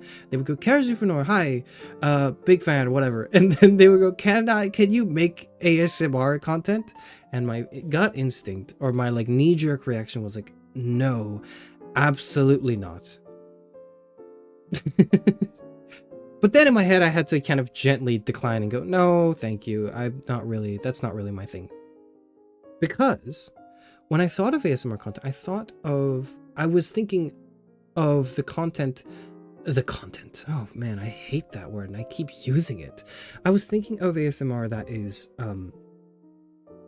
that is being done right now, among VTubers especially. And a lot of it's very parasocial. A lot of it is very like, POV, you're on a date with your girlfriend or your boyfriend or whatever, or like, you know, they're talking in your ear and it's like sweet whisperings of encouragement, and that's like fine. That's my issue with it is not a moral issue. I don't have a moral stance against ASMR. I don't really, not at all. My issue with it is a creative stance, really, where I think it's just underexplored. I don't think the area of ASMR has been properly, thoroughly discovered in its artistic potential. And I would like to give it a try. The way I see it is it's a private theater almost. It's almost like there's an element of it that's a theatrical performance, like an audio drama, right? Maybe. But there's also an element of it that is like it's a wish fulfillment. It's a deeper kind of desire, and because of that, you know, this is maybe a weirder take. This is a weirder take I'm going to bundle in with this, because get ready for it, right? I don't have a problem with BFE, GFE content necessarily in this regard. Okay, no, I do, but the problems are not, the problem is not the content itself. The problem is the way people use this content to foster like parasocial relationships with their audience and basically extort them, right? Emotionally. That is problematic, and I don't like that. But the appearance of a BFE video or like ASMR video or a GFE ASMR video is not inherently like evil. I don't think that's inherently evil. And I think in fact, I think it could be very interesting. But that is just so overdone. Everyone's just doing that over and over and over and over again. The only subversion, so to speak, is of the ASMR genre has been like, okay, I'm going to make it really loud. Like, rather than it being like, oh, soft whisperings in the ear and, you know, like just, you know, calming, meditative sound and audio, it's like, oh, big loud noise. It's a big pan and I'm like whacking around in front of the microphone. It's the guy with the Spider-Man mask putting the cheese grater on the microphone and then like, you know, strumming it with like a ladle or something. It's that. And like that's the only subversion of the genre. And I just feel like the genre is deeply lacking because like you could do more with the concept of like a private theater. This is what interests me. This is what piques my interest. The concept is so, there's a lot of substance in this context, in this form of a private theater, of like an intimate experience that is ultimately fake. Like it's ultimately fake, but it's so real because it's so personal. It feels so personal, and when masterfully done, it should feel like you are transported into another world, like an audio drama. But what makes it different from an audio drama is the emphasis is less on a story being told and more on like the sounds that are being like created that stimulate various parts of like the brain, right? Now, I can't personally attest to the experience of receiving this because ASMR doesn't really work for me. I've tried and like, it doesn't really work. You know, I don't really feel too soothed by something that's ASMR-ish more than I would say just like an audiobook or something. But I think I see that there's something to be done, you know? So with that in mind, I think I want to make subversive ASMR. That's all. Not like make one maybe like just one. Make one subversive. That's it. That's the goal before that. I need to try it once. And then if I don't like it, I would be like, this was horrible. I'm deleting this off the face of the earth. Apparently if you do it, YouTube might flag your channel as inappropriate. Well, I don't know. I think I'll take that risk then, I guess. What kind of ASMR are you doing? If I told you, then it wouldn't be a surprise, would it? You should immortalize the gay orange juice story by making an ASMR short to push the brand and the algorithm. What?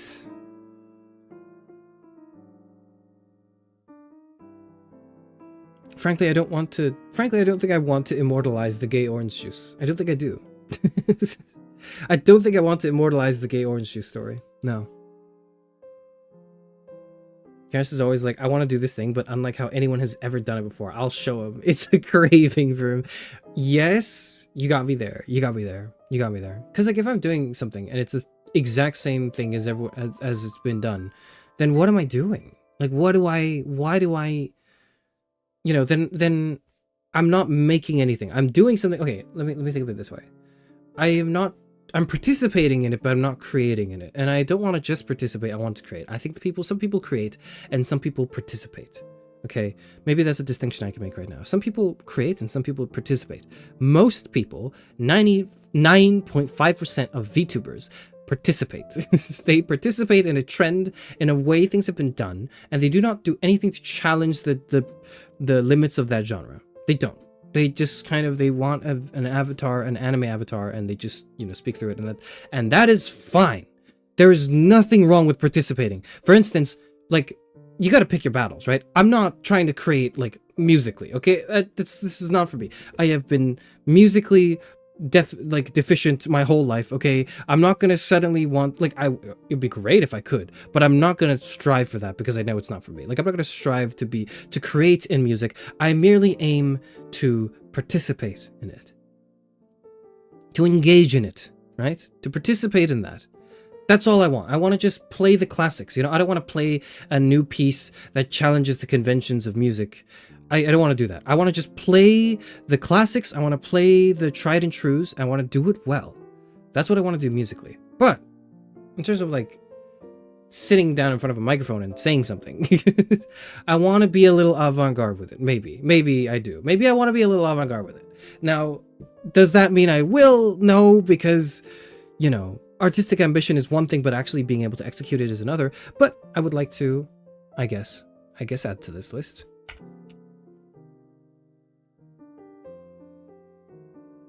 Explore avant-garde VTubing.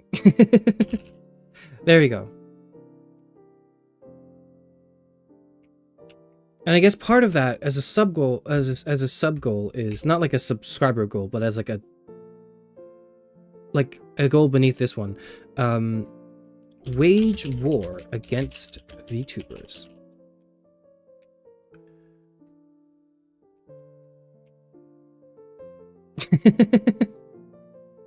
I want to wage war against VTubers. That's what I want to do. Yes.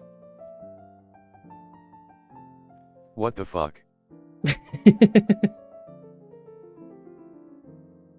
Do you agree that the video boyfriend takes you out to eat, but his ops slide on him is like the godfather of ASMR videos? I will say it's pretty good. I will say it's pretty. I think I've seen it, and it's pretty good. But it's not the godfather of ASMR videos. I don't know if it's the godfather. It's funny, but it's like, I think a lot of ASMR subversions do not provide like a deeper catharsis, and merely explore the angle of comedy. They explore the angle of humor, and they do it pretty well. It's funny. It's hilarious to hear your boyfriend take you out to a date and then his ops slide on him. That's funny. That is incredibly funny. But it rarely is that humor, that comedy also like cathartic. And I think the goal, the point of ASMR is that there's a sense of like it being soothing, it being cathartic, it being like a release of attention somewhere in your head, in your emotions, right?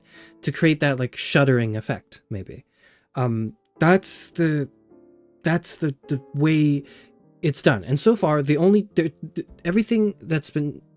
under the ASMR umbrella falls into two categories. Either it achieves that goal through traditional means, it achieves the goal of making you shudder through traditional means, or two, it does not achieve those goals, and that's the subversion. It doesn't make you feel like this, like, whoa, like this sense of like deeply personal and intimate experience that is nonetheless although unreal, makes you feel something that's real for a second, and like kind of tickles that part of your head. So far, it's just either it's done through traditional means or it's not done at all. And I think what I want to do is I want to do it through untraditional means. I guess, maybe.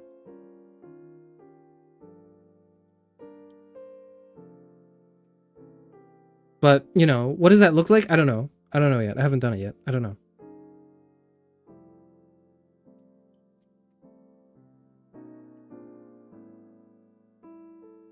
Sure, but I don't know that if that should be your main goal in life. Helping people is the highest good. My totally unbiased opinion is justice incarnate. I also think helping people is the highest good, and I think part of helping people is helping them chew better. That's the greater bit of it, I would say. Helping people involves educating them, I would say. And that's probably the hardest thing to ever do. God, like, have you seen... Never mind. I was gonna say, have you seen what it's like to be a teacher, but never mind.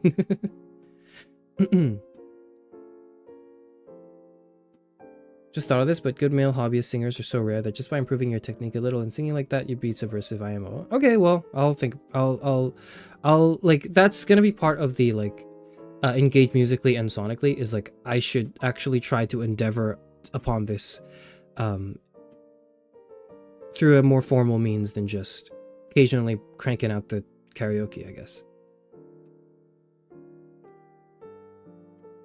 Teaching people shit is so hard, that's why we don't do it. And the worst part is, like, I don't, like, teaching people things is hard enough, but to unteach them certain things is even harder. Oof. Which I think is very much part of the educational goal. Anyways, anything else I want to put on this list before I need to graduate? Let me think. I didn't want to draft this beforehand. I wanted to draft this up on stream live because I wanted it to be, authentic is the excuse. It's because I didn't have time to. I just thought, like, yeah, I kind of vaguely want to do this, and then I'll do it on stream.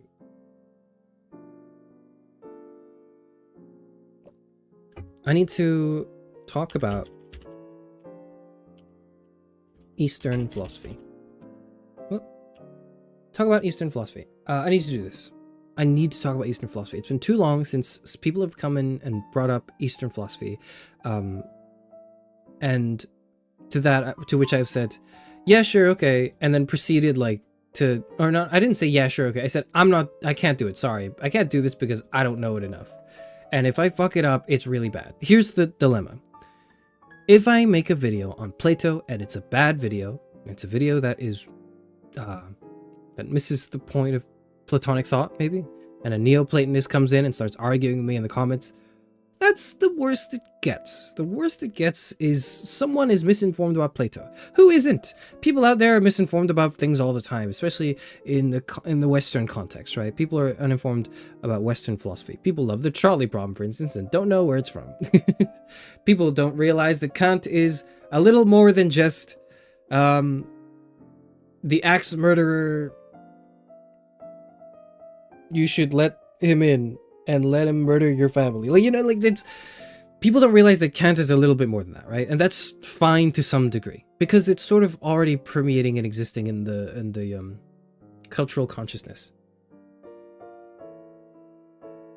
But there is a lack of an awareness at all, even of the existence of Eastern philosophy, beyond just dismissive, hand-wavy, like, interpretations, if you could even call them those, that reduce it to mysticism. It reduces Eastern philosophy to just mystical bullshit, you know?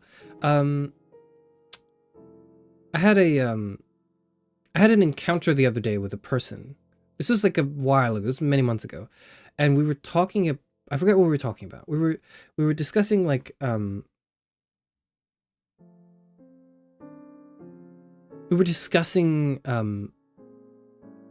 whether or not, we were discussing whether or not something had happened according to a schedule we were trying to abide by. And then she said, oh, like, I heard it from somewhere, but I guess it's not true. When we confronted, so basically we thought something would happen. We went and asked someone who knew the schedule, and that other person said, oh no, that's not happening. I don't know where you guys heard this information from. And so this person turns to me and goes, And she goes, oh, well, okay, I don't know where I heard that from. This must have been some Chinese wisdom. Now, that is fucking... that is it. And then immediately, she, like, for a second, she was like, oh, shit. I shouldn't have said that. And then she was, oh, sorry, I don't think you could say that now, is like what she said, I think. And, like, that's the extent. That's what we're dealing with. That's the problem, right? It's not just, oh, you know, Plato exists and he's heralded as one of the best philosophers ever. And then most people don't fucking understand him. They just know that he exists. They know Socrates exists and they know that Socrates' whole thing is asking questions and annoying people, right? Yeah, okay, whatever. You know, people know that and they might have misunderstandings of that, but at least it's kind of held in high regard. Eastern philosophy is not held in that high regard in the Western Anglosphere at the moment in the public general consciousness, to the point where someone can say that shit and just kind of like walk away. I wasn't about to like persecute this person. I didn't really know them, but like, you know, I was just like, whoa. In my head I went, oh, and then that was rough. Anyways, this is gonna hit way harder in 3 years. But anyways, this baffled me, of course, but this kind of is indicative of the current attitudes towards Eastern thought.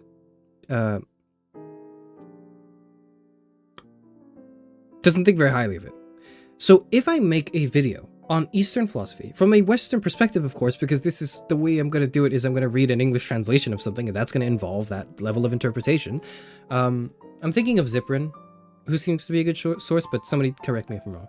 I'm thinking of reading Ziprin's interpretation of certain Buddhist philosophy to get us started, but that's kind of where I'm at. That's where my headspace is right now. Anyways, if I fuck up a Plato video, then it's whatever. If I fuck up like a Buddhist philosophy video, it will do like immense damage to the people that actually read it and give a shit, or worse, to people who would have otherwise never even encountered it and heard it, and if they were to hear something that turns out to be totally bullshit from me. You know, the stakes are high. The stakes are high for me, like in the discussion of Eastern philosophy, because nobody knows this. Nobody understands this in the Western sphere very well.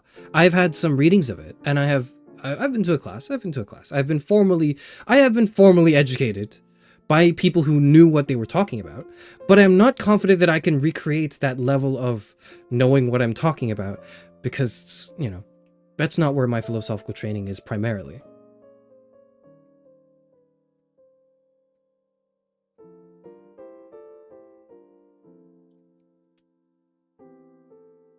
Really, as someone of Asian heritage, I find Eastern philosophy heavily fetishized, tokenized by Westerners. Maybe that's what you mean. Yeah, so it's a combination of either it being totally like hand-waved and dismissed as some sort of weird mysticism, or fetishized and tokenized. Like either way, reducing it from what it actually is to just whatever is convenient for one. It's people think of Eastern philosophy the same way they think of like astrology. And that is like, you know, that's the current state of things. So if I were to come out and talk about Eastern philosophy meaningfully, I have to make sure I do it right. I have to make sure I do it well. I have to make sure that everything in that is just perfect and it's appetizing. It needs to be appetizing. If it is boring, people are not going to give a shit. So eventually I will talk about Eastern philosophy, but I don't know when that is. It's nebulous, it's sort of in the air, but eventually I have to do it, because if I don't do it, I don't know who else is going to do it. Maybe Tia and Axe can do it. Maybe Tia and Axe can do it instead, and I don't have to do that, because it's a lot of it's a big risk. There's quite a bit at stake here. But so if you guys want to take over and do that instead, by all means, you could take it off my hands. But I feel as though this is something I could truly make a difference on, and if not for a wider audience, I could at least educate the, like, I don't know, 10 of you. Right now there are like 5 people here, it doesn't even matter. There's like the most like 10 of you that watch my streams. Okay, that's the most I could do.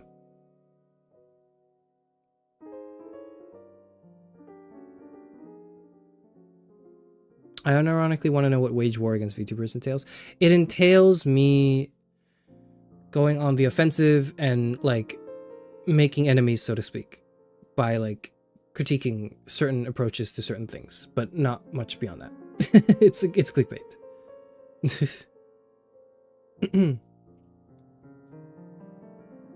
Why are you shoving your responsibilities onto others? Because I don't want them, duh. Because I don't want them. I don't want the responsibility. This sucks. I hate responsibility. I want to just frolic and do whatever I want. Wouldn't that be nice? Wouldn't it be nice to just be a child and frolic around and not care for the consequences of my actions? Gosh, that would be so nice, wouldn't it? All right, back to the back to whatever this is. What else do I need to do? What else do I need to do?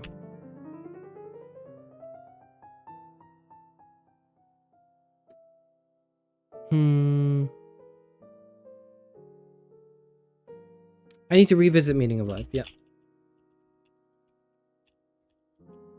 But oh,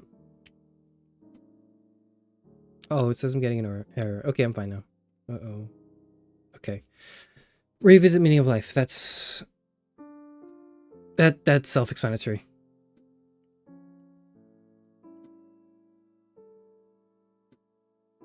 I need to shrink this.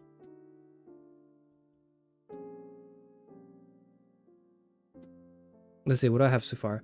Make a list of things to do before I graduate. Fix stream elements. Parrot. Member content. Sell out. Make philosophy content. Engage musically.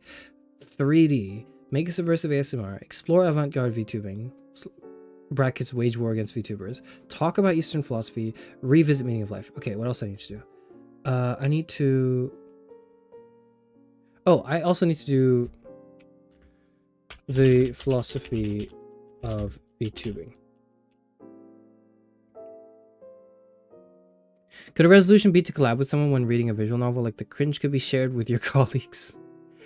I don't know if I put that as a resolution because it's like I don't need to be resolute in that. I don't need to commit to a promise or whatever. I can like it's a casual thing. Like yeah, I can do a collab with someone and read a visual novel together. Like that is entirely possible and not difficult and something that I'm not vehemently against right now. So I could definitely do that.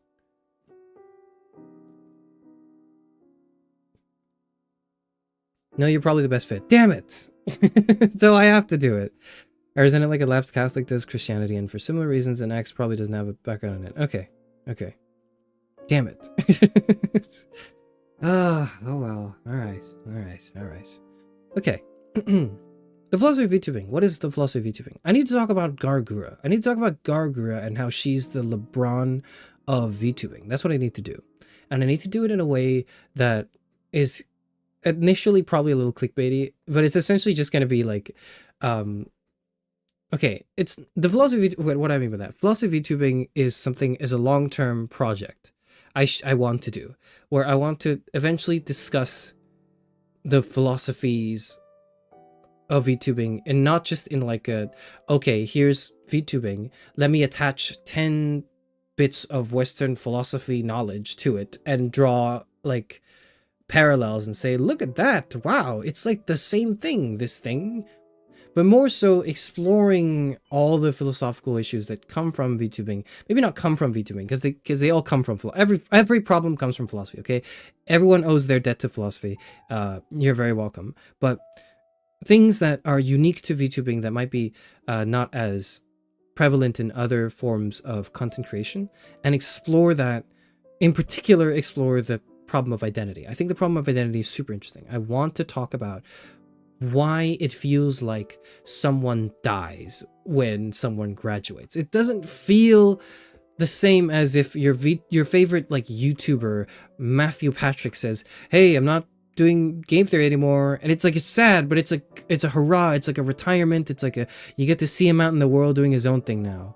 But when someone graduates, it's like they die. A little part of their identity dies.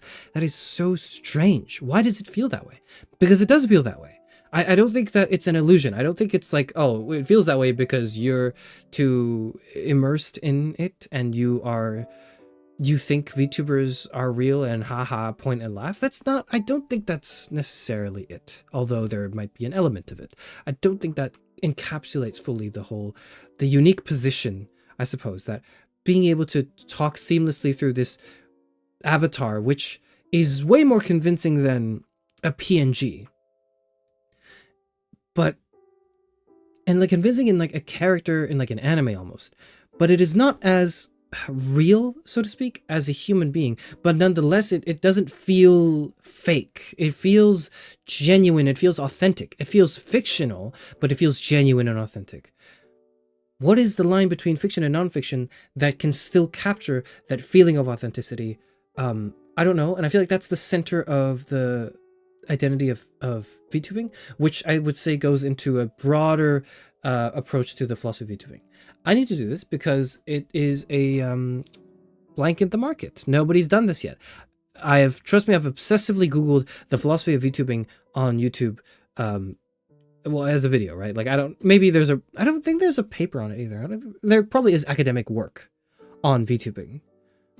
There definitely is academic work on VTubing. I don't think there's a lot of academic work on VTubing, philosophical issues and how they relate in the unique genre of VTubing. And more importantly, I don't think there's a video on YouTube explaining it. So maybe I should do it. Because if I don't do it, like, I don't know. If I don't do it, Tia and Ax are going to do it. And I want to do it first before they do. I kid.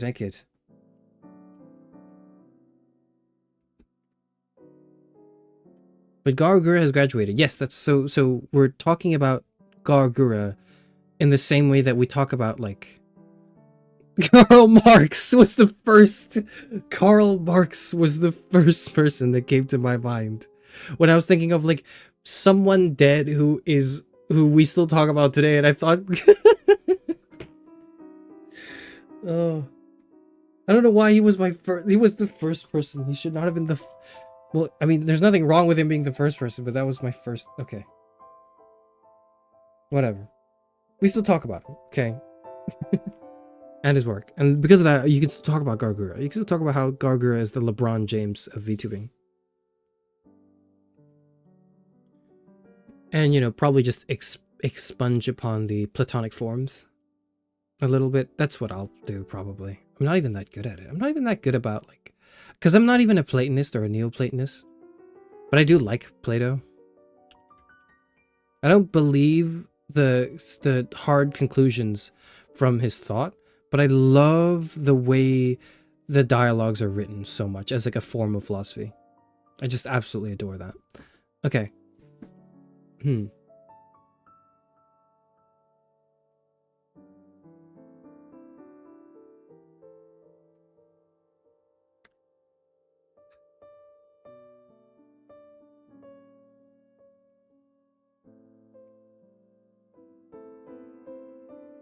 Okay. Hold on.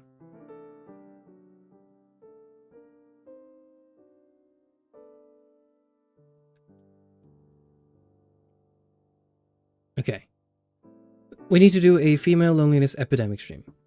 We do. And I need to revisit the male one.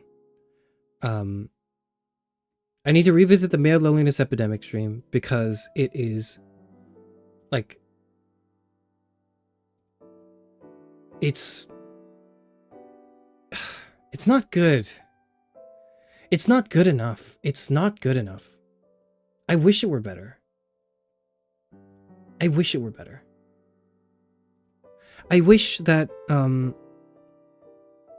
what I had to say in that limited amount of time, because I guarantee you that if I make another one, the same people are going to come back and they're going to be soured by the first one as well. So I soured my first impression, I think, with some people, unfortunately. But I need to talk about the struggles of men. And that will inevitably involve, I think, if I were to do a sequel to it, the struggles of women. And I'm going to talk about the struggles of men. I'm going to talk about the struggles of women. And I'm not talking about the struggles of any NBs, because that's a whole other issue that, it's not another issue. It's not like disconnected. It's very intimately tied. Like NB issues are very intimately tied with men and women issues, but like, you know,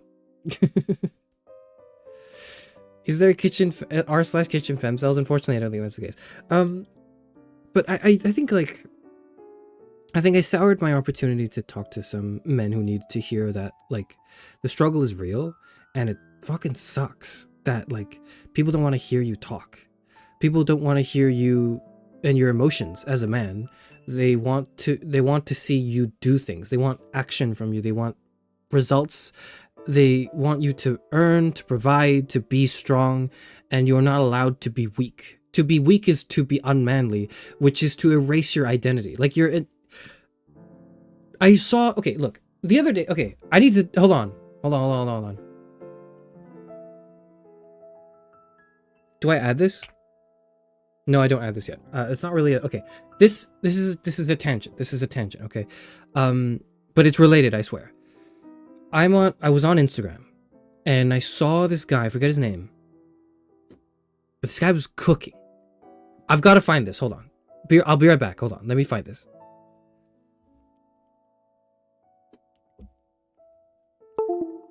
Hang on. Sorry. 1 second. I need to find this. Hold on.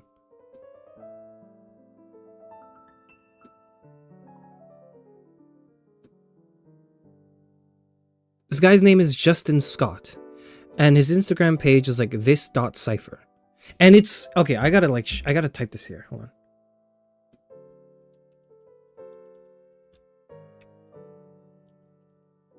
I think that's his like Instagram handle.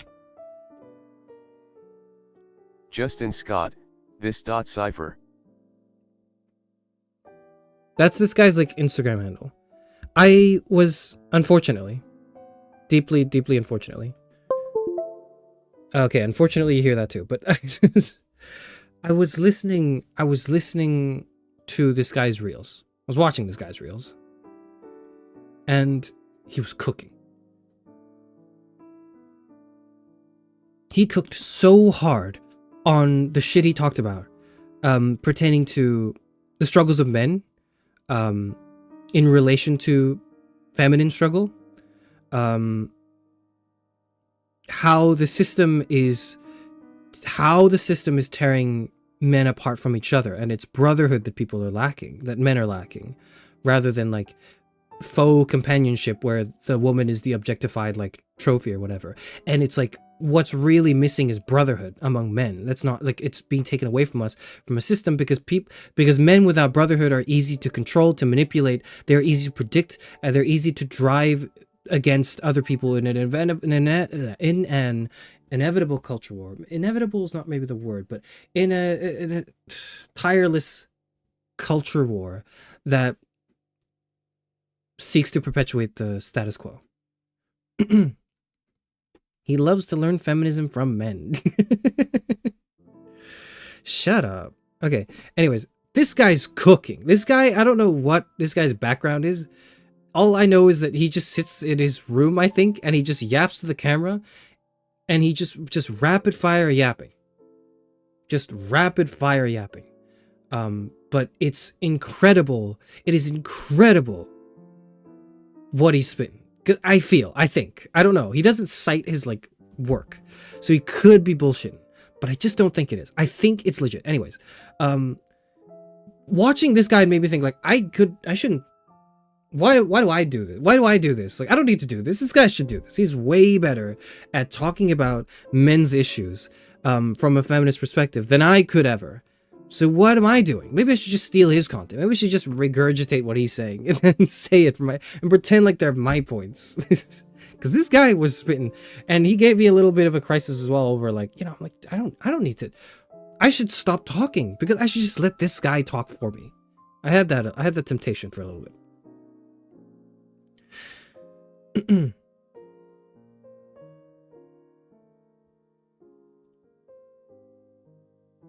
But anyways, this guy is cooking, and he reminded me that I have a lot more work to do in my comments on the male loneliness epidemic, as well as the female loneliness epidemic, which a lot of you have requested, because I guess it was inevitable.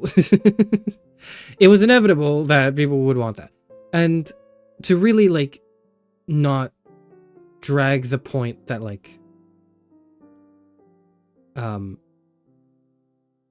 to try not to drag the point too much on how it's important and I need to do it, I just haven't done it yet, I will say, and I will promise that I will do it this year.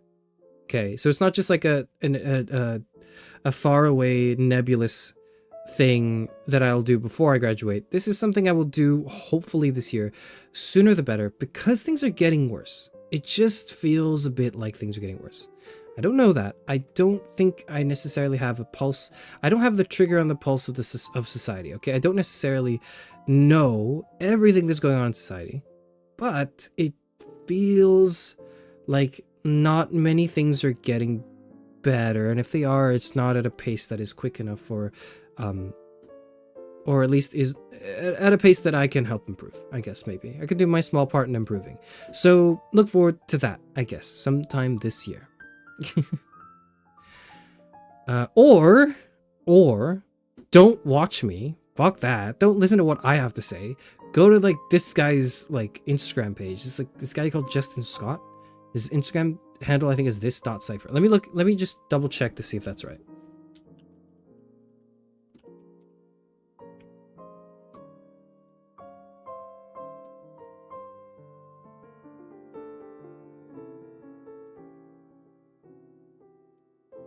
Yep, it's this guy. Yep. He talks about a lot of things. I don't know if all of his reels are good. I don't know if everything from him is good, but I do know that there are like at least 2 things from him that are excellent. That are absolutely excellent. You need to listen to this guy. You do not need to listen to me. I do not know what I'm talking about, frankly speaking. You should listen to this guy and figure out what he's talking about. He's way better at this than I could ever be. I'm only going to be regurgitating certain things and maybe offering a different perspective on the matter. That's all I'll be doing. Okay. I think that's it. Oh. Maybe Wittgenstein. Maybe I will talk about Wittgenstein eventually. Wittgenstein is also one of those misunderstood, most philosophers are honestly misunderstood thinkers who has had their opinions like reduced to bite-sizable pieces of factoids and trivia and gotchas, rather than, you know, the work itself and what it's the overall grander thing that they're trying to do. Wittgenstein is the most analytic continental philosopher I've ever read, or the most continental analytic philosopher. I don't know exactly. I don't understand it. He is so interesting, and I can't talk about him very well. I wish I could talk about him better, and I want people to know about him. Can you add to the list, fix the damn economy? I'm not fixing the economy before I graduate. I'm not fixing any economy ever. If I were to do that, I wouldn't be here. I wouldn't be sitting here discussing the plan to do so with you guys here on a VTuber channel. That would not be happening. Let's see. Wittgenstein is a good ad.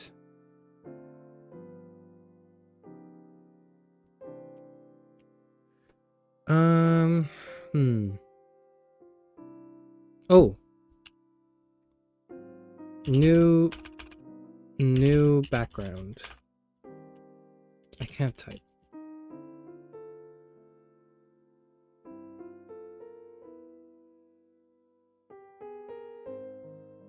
Why does it not show in my... Hold on.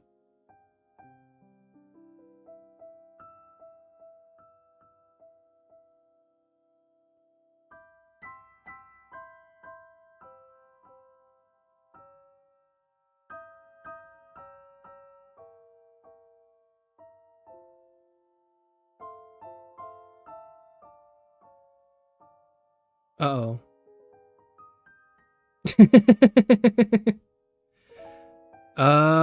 Okay. Okay. Hang on. Hang on, I've got it. Shit. I think I want to duplicate. Is that right? Yep. Oh.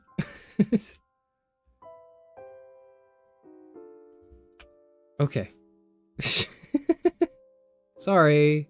Sorry. Uh-oh. Okay. Okay.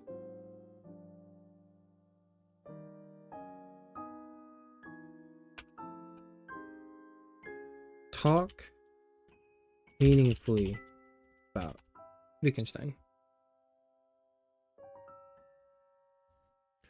talk of the constraint. There we go. Okay. We need a new background. You need to edit the dimensions and properties. We'll do. It's fine. Whatever. We'll do a new one. It's okay. It's okay. It's okay. We don't need this. It's okay. It's okay. We don't need this. New background. I need a new background. The current background. Well, not this one. This one is, an artwork from Eric. What's his name? Damn, I do not remember his name. A French illustrator, I think, for the Library of Babel. That's what this is. What if we chat make a shoddy background for April Fools? I don't want a shoddy background for April Fools. My old background, the one before FZF made this one over here, is like the old one before this. This one's pretty good. This one's pretty good. And FZF made it, by the way. So thank you, a person who was in the stream just now but is no longer here, because they're attending like a New Year's party or something. For this background. This is an incredible background. Prior to this, it was incredibly shoddy. I don't know if I even have it. Do I even have it? Hold on. Browse. Let's see. Give me a moment.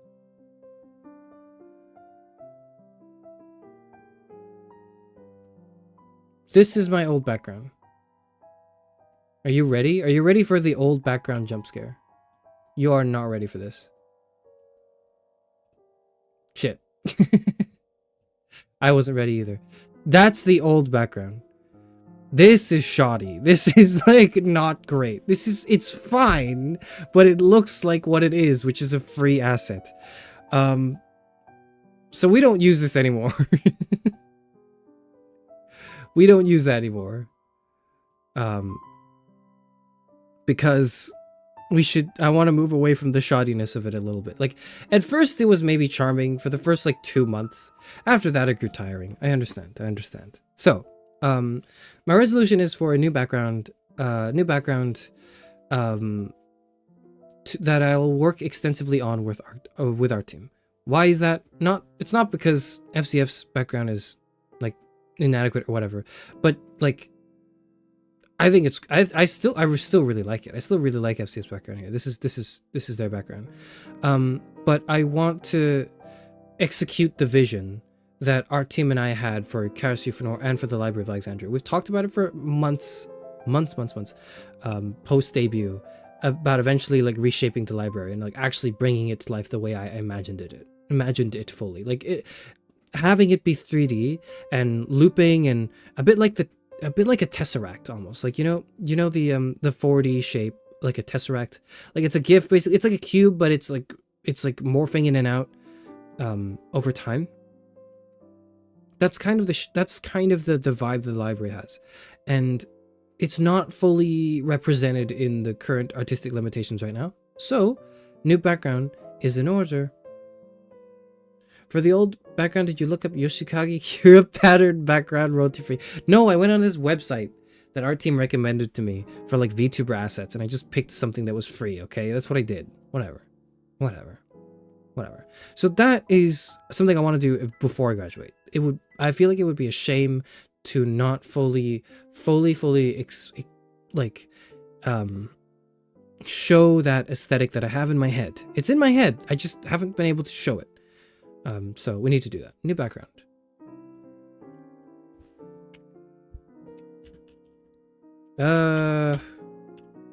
New outfit. Is that true? Do I want a new outfit?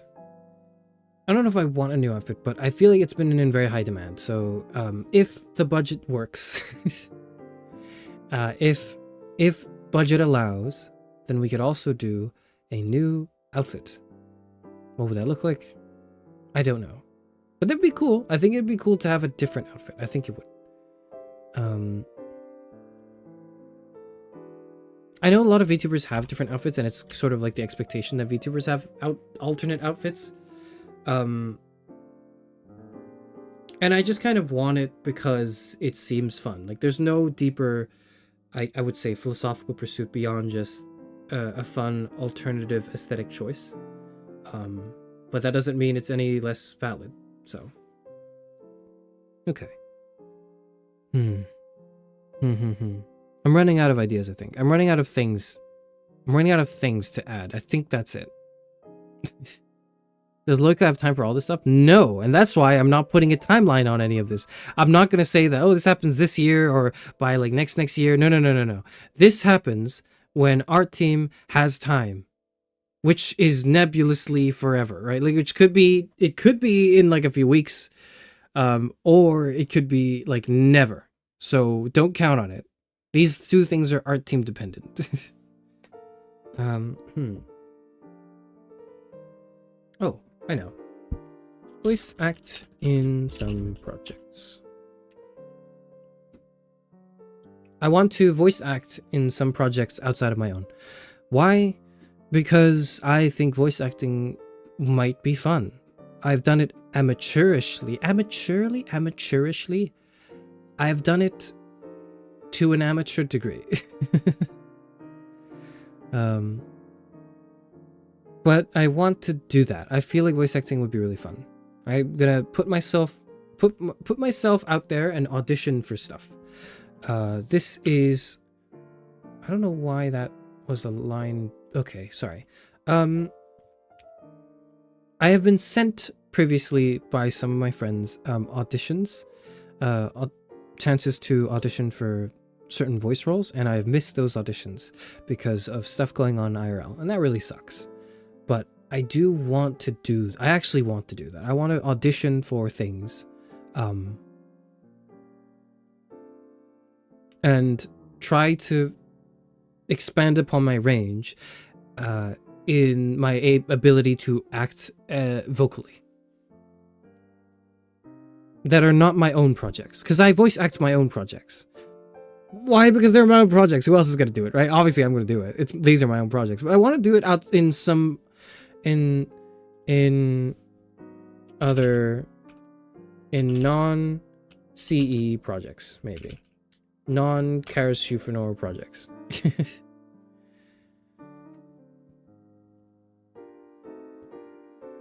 I don't see play Umineko on the list. I don't know if I want to play Umineko. What the hell is that again?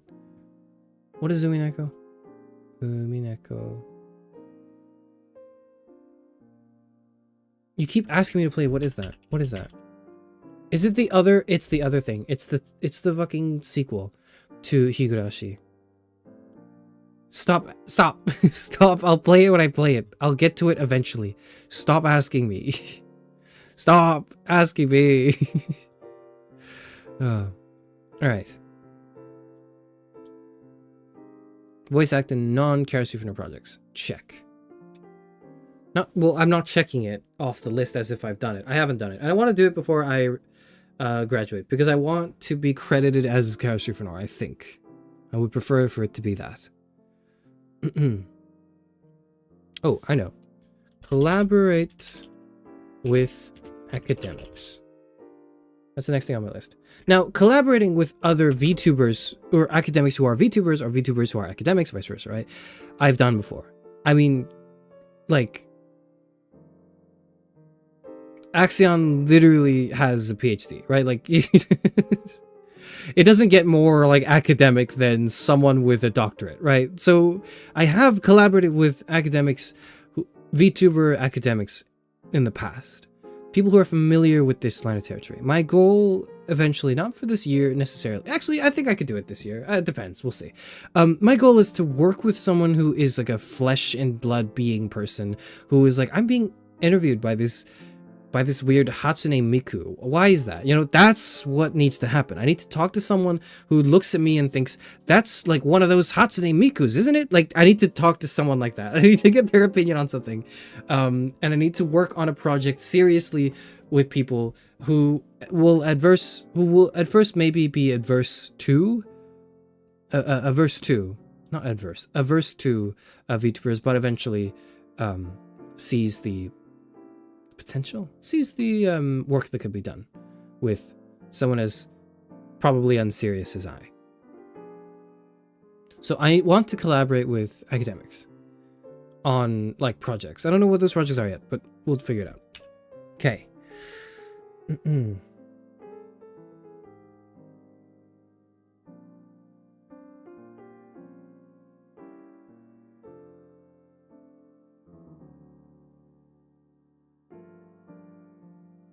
What else is there? I'm meditating now. No one would confuse you for Hatsune Miku. She's blue and cute. You are not. You don't understand because you are also a VTuber viewer. But if you were like, much like my contemporaries, also 60 years old, and you don't know what anime is, you think that's like, you don't know what, you don't even know what, if you don't even know what that is because you're 60, okay? Like that's the type of person I want to talk to. Not you, because you're watching a VTuber stream right now. And just by that virtue, you are not the person I'm thinking of. The person I'm thinking of does not watch VTuber streams.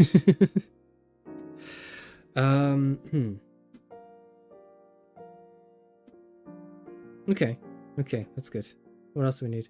I would say collaborate with, like, you know, other VTubers. I would put that on there, but I'm already doing that. So this isn't something I need to do before I graduate. I'm already doing this. I will continue to do this. I look forward to doing it more, and there seems to be no inherent, like, obstacle in the way of doing so. So I'll do it.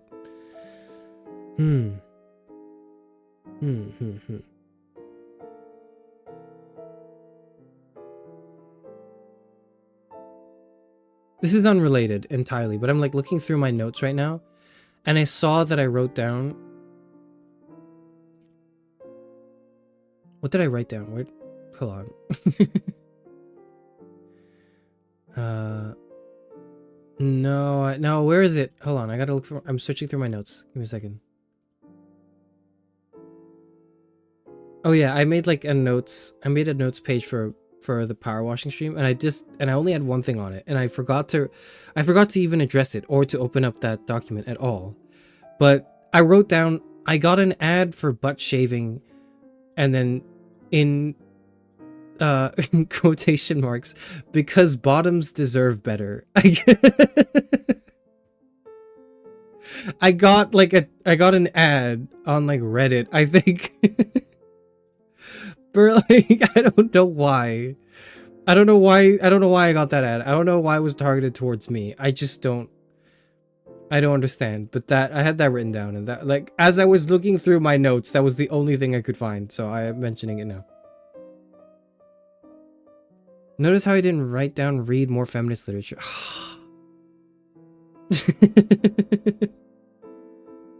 God, you're so annoying. Read more philosophy.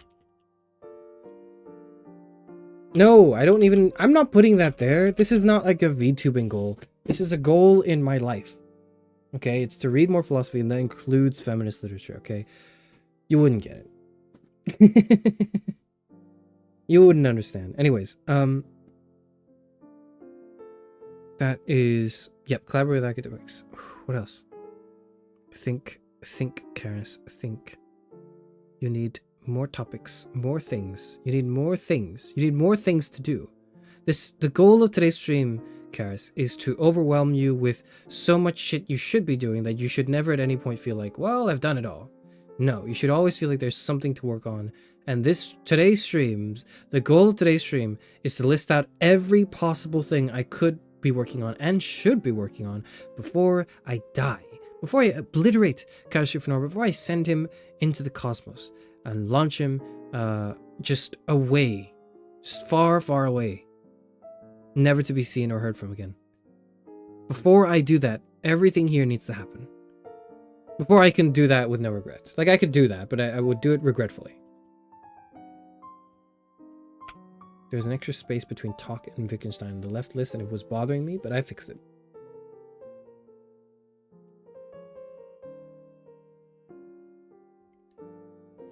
A banger video idea would be explain what a labubu is to a dog, and it'd be a dog, a hybrid VTuber, and an actual dog. I don't know if I want to explain a labubu to a dog.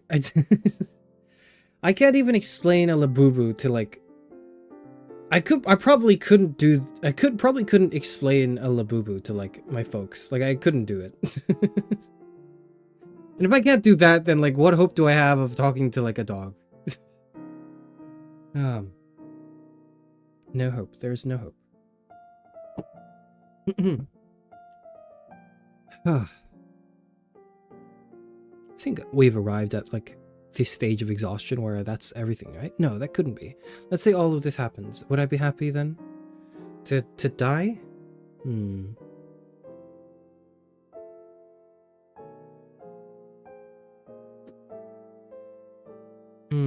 No, I wouldn't be. Why? Why not? What am I missing? If I do all of these things,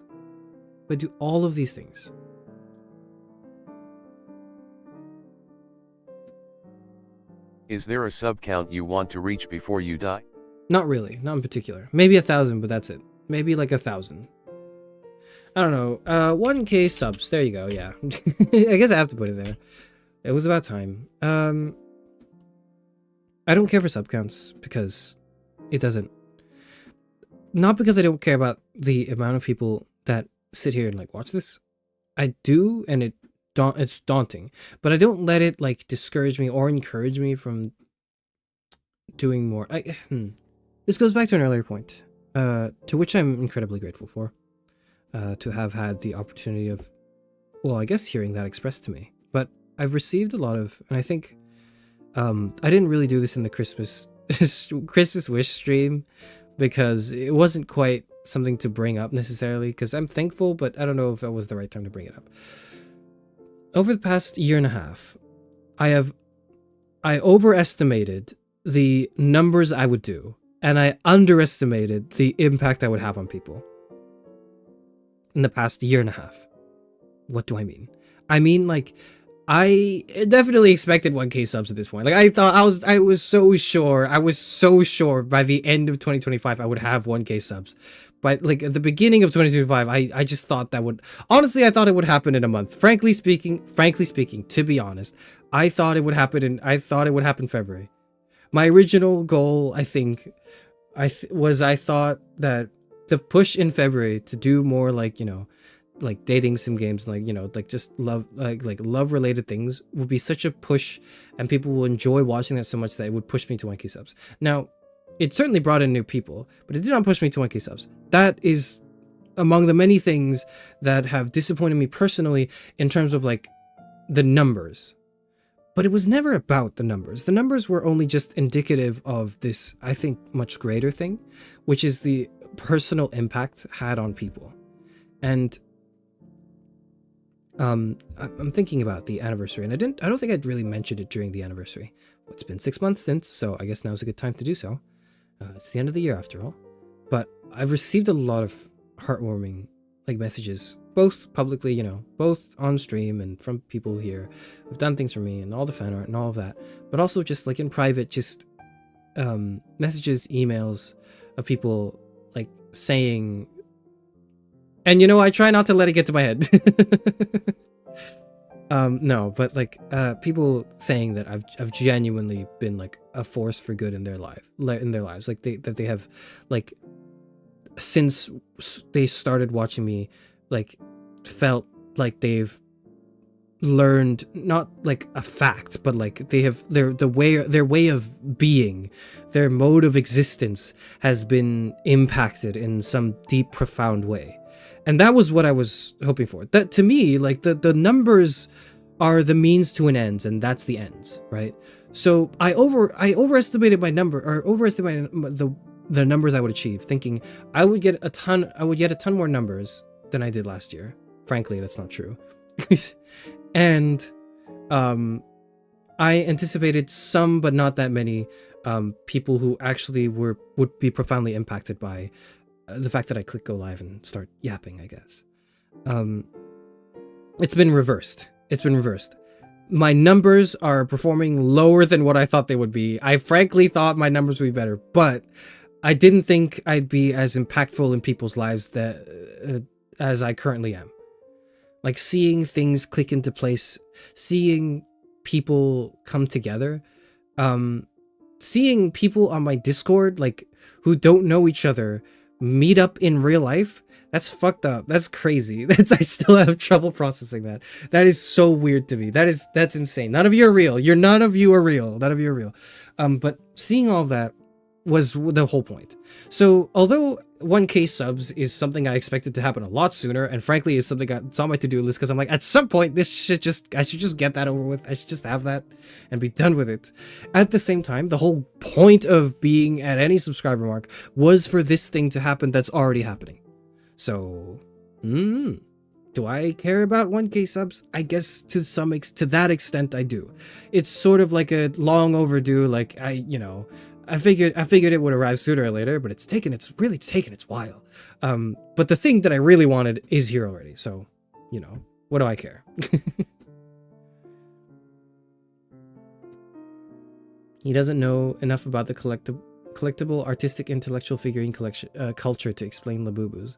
I don't get it either, because there's obviously like a consumerism aspect to it, but I can't just be like capitalism bad and then move on with it. I have to explain the intricacies of a Labubu specifically and why it's different from amassing capital and exploiting the working class. Why, like, what does this fucking figurine have to do with that? What does it have to do with class struggle? Like, I need to explain that. There's a gap there that needs to be explained, and I can't do it well. I think that's more valuable than numbers, a lived impact on people. Exactly. It is much more important. And it's the only thing that matters to me. It really is the only thing that's keeping me going. It's that. It's not like the numbers, it's not the views, it's not the concurrent, the CCV, it's not the whatever. It's that. And one of the other things that I say keeps me going, right, is fan art, because fan art to me represents that. Fan art represents someone who sits down and is like so moved by whatever the hell it is happening right now in this stream and going like, I need to draw this man doing something ridiculous because this is the profound impact that they've had on my psyche recently, and I just need to get out of my system. That to me, that's why I appreciate fan art so much, I guess. It's not because it's not an ego thing, is I guess what I'm trying to say. Like, I have enough ego. I don't need more ego. I have enough ego. It's not an ego thing. This is not why I like fan art. I like fan art because it means I'm doing a good job. If I get, the more fan art I get, the more it means that people are really sitting there and thinking about it and being inspired artistically to do stuff, to move, to take action because of whatever it is that I'm spitting. It's probably not very hygienic, but to that extent, that matters a lot. And I'm grateful for it. I don't need I've got this amount of concurrent viewers, or this amount of subs, or this amount many people. And frankly, the lower the better. Because if I had the same amount of emotional impact on people, and I had 10K subs, I'd feel way worse about myself. If I had 10K subs, because not a lot, but there are some VTubers I've noticed who have this as well, who get a big burst in subscribers because people think they want to watch this person. Hello, sexy man. Hello. hello. Also, the only fan art I saw of you was getting impregnated. There's more than that. There's more than that. I'll put this here. Deeper appreciation of fan art. Fan art. That's the way I label I have them saved in my computer and I call them fan art. I call the fan art.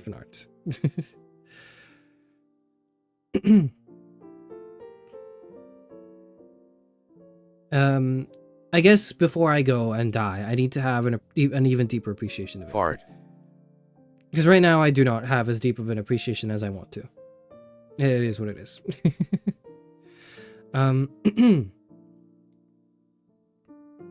It is indicative of the thing I actually... okay, sorry. The point I wanted to continue. Happy New Year. Hello, Happy New Year. Holiday, Happy New Year. It's not New Year for me yet. It's New Year's for me in 14 minutes. I'm trying to get everything I need to say down on this list in 14 minutes. And I'm just rambling. I'm taking my time rambling. God. But yeah, the actual... Can you imagine if I had the same amount of engagement, but I had 10K subs? That'd be a lot worse.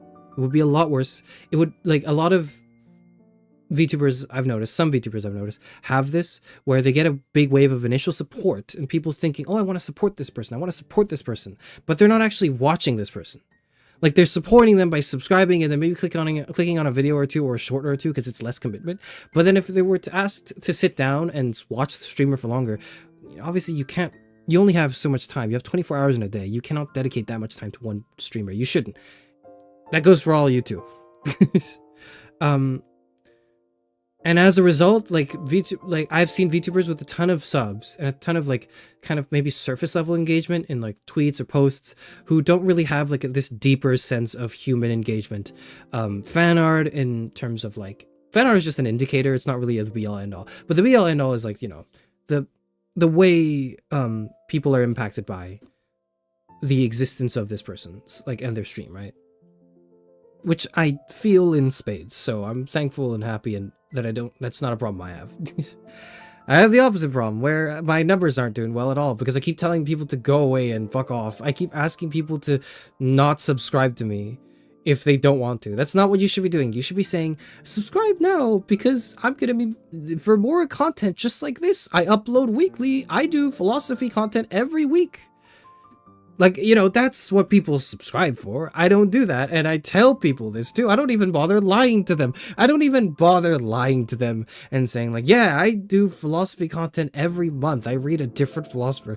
No, man, I don't even bother. I just say fuck off, leave me alone. Don't bother me. If you have if you have like an academically philosophical question, go ask like my colleague Axion. He can handle it better than I can, probably. I don't even know what I'm doing here. That's what I end up saying, and that fucks up. That fucks it all up. Okay. 12 minutes left. 12 minutes left till the end of the year. Is there anything else I need to say? Hold on. He's still streaming. Yes, because in 11 minutes, 2025 ends, and I need to put stuff down on this list before 2026 begins. I don't have to, I just want to.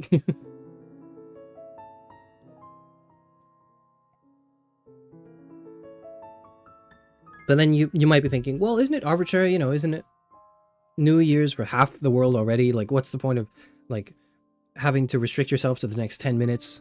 Charis Euphranor. Well, it's the same reason you celebrate a birthday, right? It's the same reason I celebrate a birthday. It's not because the day itself is significant in any way. It is just another day. It marks 365 days since my birth, or like since my last birthday, I guess.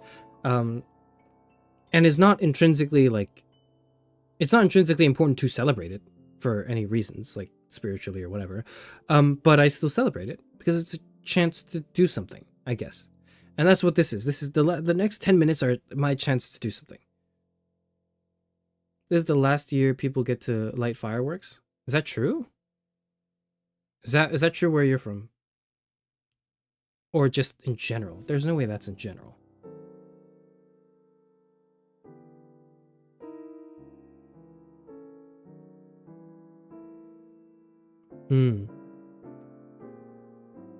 My condolences then. I'm guessing it's because of climate reasons, like environmental reasons, that people can't enjoy fireworks anymore, I guess.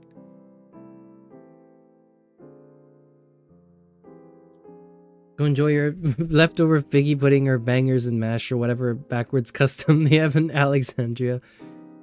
There's not much left to enjoy. I've told you. I've told you I was going to go hang out with people today for New Year's, but I had this deep, gnawing existential dread, and I think most of it's gone. Some of it still remains. I don't know where it's from.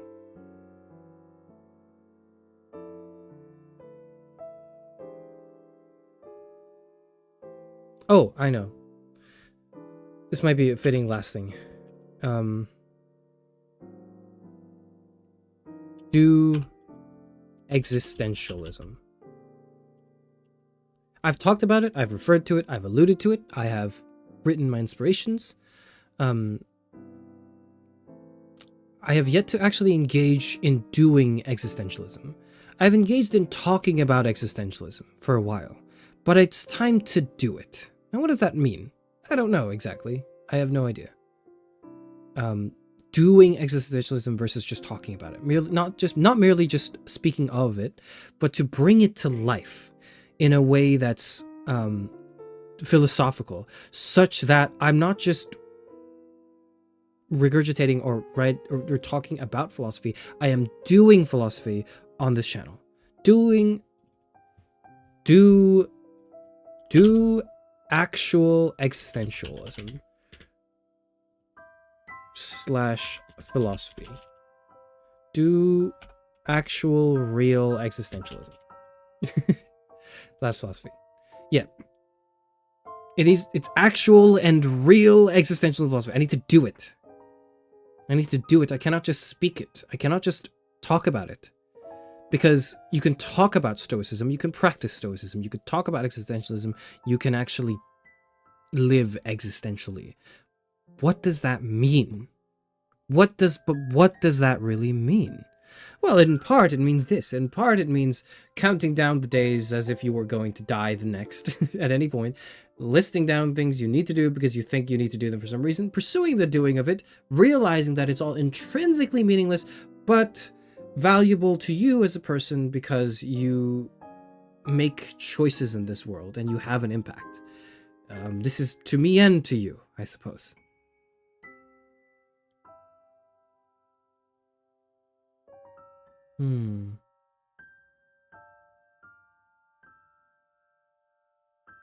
To do philosophy rather than to just speak it.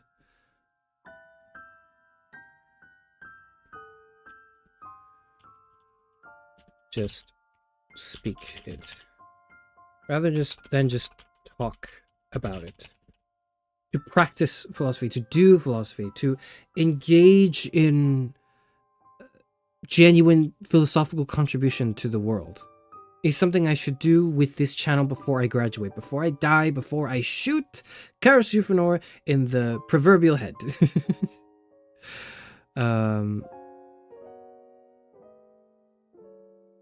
Before I completely obliterate this channel, I need to do this. Does practice existentialism mean you skip on your electric bill and stream until they shut off the electricity? No, that is not what that means. I will not be skipping my electricity bills. In the same way that I will still be paying rent, I guess. Oh, I know. Maybe this is, no, is it? Let's see. Reveal something personal. This is vague. I'm going to keep it vague. But before I go, not like for this stream, but before I go and depart from this world as Charis Euphranor, I think you deserve to see a little bit, something that might be a bit more personal, that might help recontextualize some of the work that's being done.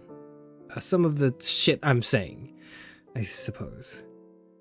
How personal, I don't know. I can't tell you my home address. I will not tell you my home address. I will probably not tell you my real name. And I will probably not reveal any part of my body because, like, I don't know, because I'm insecure, I guess. I think it's because I'm insecure. I'm unsure why. I think it's because I'm insecure. I have to figure it out. But that's not what I'm doing. I will not be doing that. But I will reveal something personal that might reveal something personal, that recontextualizes CE. There we go. This will happen before I graduate. I don't know when, but eventually.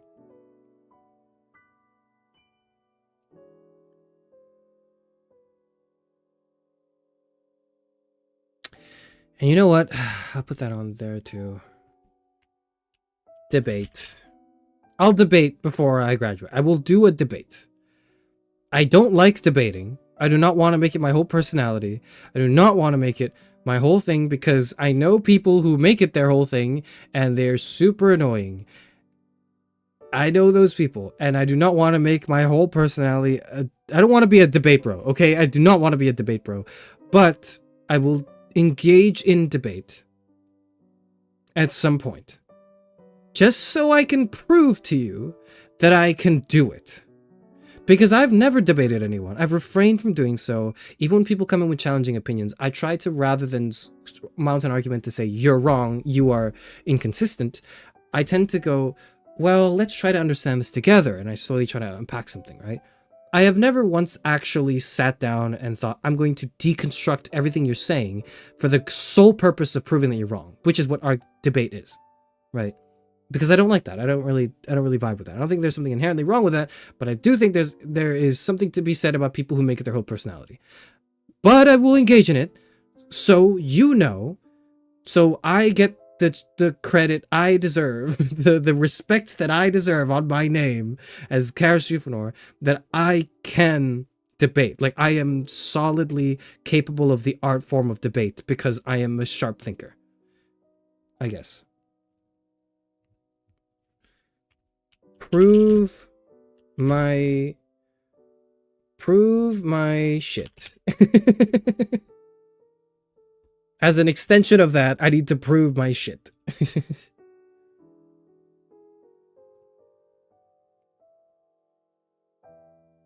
You'll get the respect and you get the harem ending to 5 hearts. There's no harem ending. Isn't that the point of the game? Is that you pick one?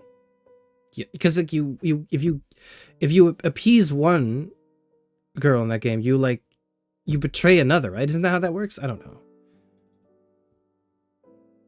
I haven't watched Axion's like video on monogamy yet, but if I did, I would like point to that and I would say something about that. There's a harem ending in season 2. God, I'm tired, boss. I'm tired. I'm tired. Create the greatest graduation known in all of VTubing.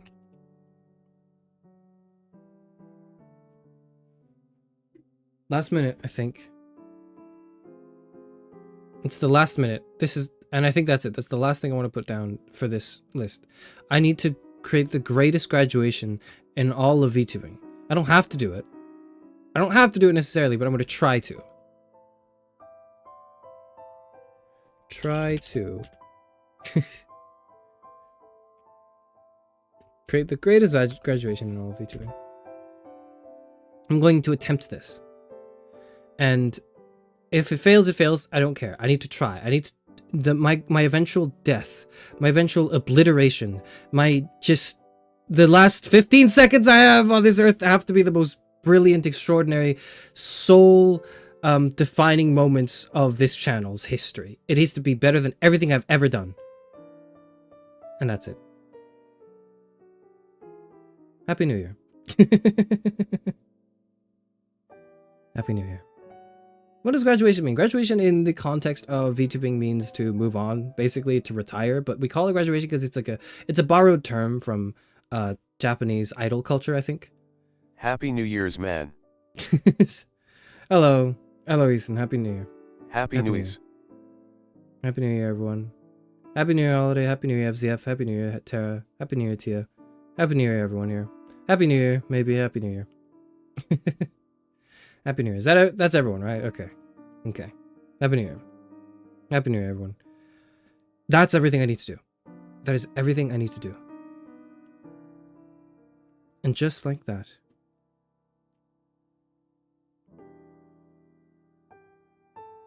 we're in 2026.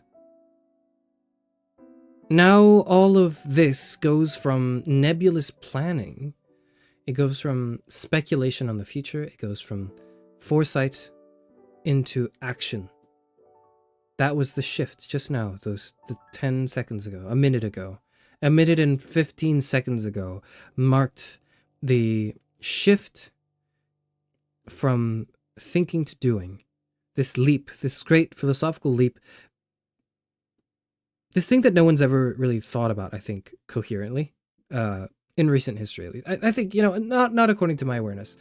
I think there's a significant, not explanatory gap per se in that, like, it's difficult to explain philosophically, or impossible to, rather, merely that it's not been paid enough attention to. This gulf between thinking and doing. Is there a gulf at all? Isn't thinking in itself a certain doing? By drawing that distinction between thinking and doing, what am I doing? What am I thinking? What am I trying to say when I say that I think there's a gulf between doing and thinking? Well, for one, that is a marked critique of, and admittedly, a poorly informed one that someone should correct if I'm wrong. Someone should correct me if I'm wrong, but this is my critique of Hegelianism and system building philosophy, is because ultimately a lot of that, and this sort of pursuit for objective knowledge, of objective truth, the facts of the world, I think puts the world and existence itself at arm's length and refuses to live it. And it's correct, and it's logical, and it's sensible, and it's reasonable, and it's rational. It's the thinking man's way to engage in philosophy, really. I don't like it. I think it, there's something about it that perverts, like, what makes existence worth it. Kierkegaard has much more in-depth critiques on this that I'm only beginning to read. This is the first thing I'll be saying in 2026. I enjoy this. I think this is good. I think this is a good thing to say for the beginning of 2026. But I think what I really want to do when I say that I want to do philosophy, I want to do existentialism, is not just read it and think about it and talk about it, but through this, through Charis Euphranor, through this channel, through VTubing, through whatever the hell this is, really, I want to make serious philosophical strides for this anti-system building position. Not in like terms of argumentation, because I think that falls into the trap of engaging in that in further thinking rather than doing. I want to do as a way to protest against the mere thought that a lot of philosophical discourse right now is, I think, trapped in. In other words, the Library of Alexandria is currently stuck on one meta, and I think I want a meta shift. Time to get white girl drunk. I don't know what that means. Why did I read it that way? I don't know what that means. Why did I read that? Okay, fuck. Raid someone for New Year's Eve. No one I know is streaming right now, because most people are probably actually just enjoying their lives and having a good time. Oro Crony is live. Regis Altair is live. They're both live. What's Does it feel so mystical, magical? Okay, it's a karaoke relay. I do not want to get copyright struck for that. Oops. Mystical Magical by Benson Boone. Nice. Thank you, Crony. What's Altair doing?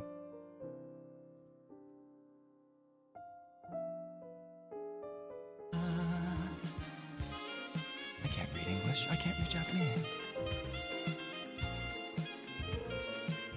Happy New Year!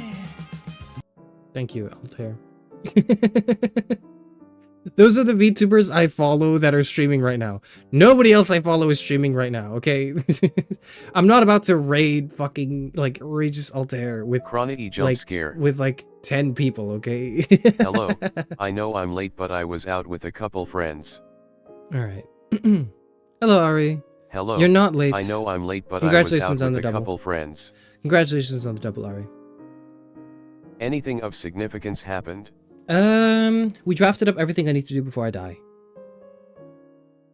That's pretty significant. And I think the passage of time that has brought me from 2025 to 2026 has now moved me from thought to action. From thinking to doing.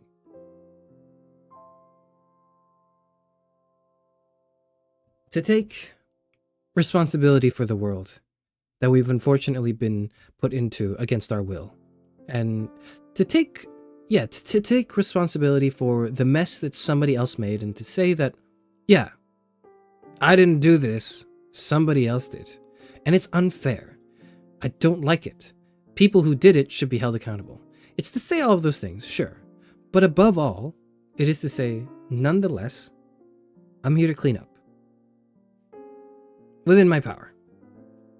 When's the next stream? I was gonna say next year, if you asked me like 10 minutes ago, but I can't say that anymore. So, I don't know, like tomorrow? I'll probably stream tomorrow, but I just don't know when I'll stream tomorrow. Good luck in your actions in current year 2026. Feliz Navidad. Feliz Navidad to you too. Even though that's like Christmas. Okay.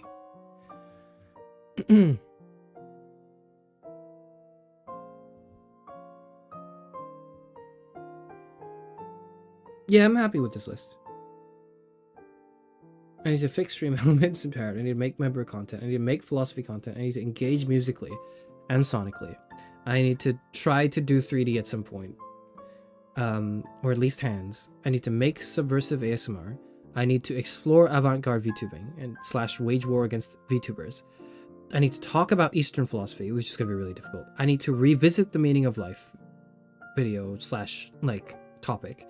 I need to discuss and explore and detail at length the philosophy of VTubing. I need to revisit the female loneliness epidemic, or maybe I need to talk about the female loneliness epidemic and revisit the male one, of course. I need to talk Wittgenstein.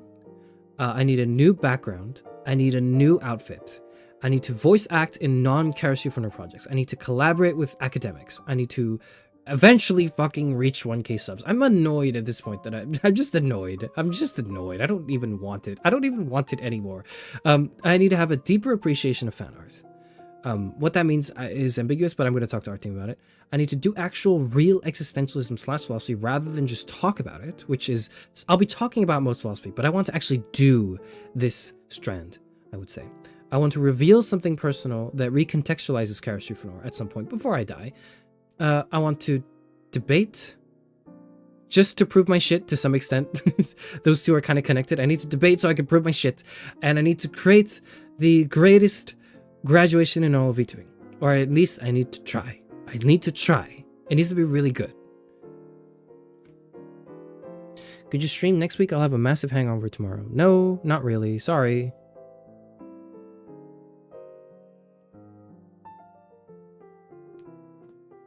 I had a delayed realization that Altair's probably singing Stay With Me. Is that what he's singing?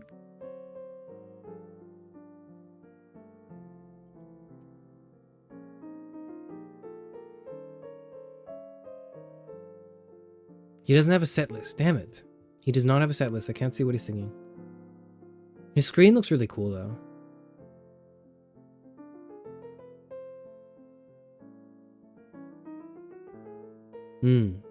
Anyways.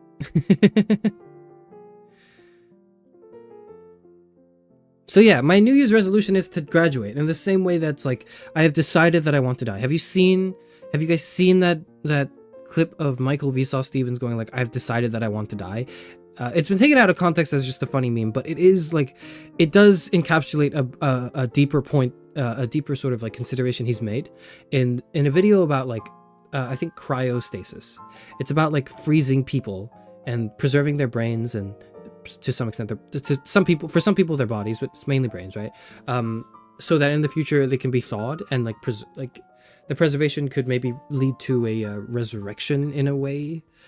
Basically, when you die, you sign a contract with this specific like company, or there are multiple companies I'm sure that do this, and they will, after you've been declared dead officially, grab your head and like saw it off and put it in like a bucket. That's a bad way to put it, but they like preserve your brain. They preserve your brain basically, in these cryopods for the future.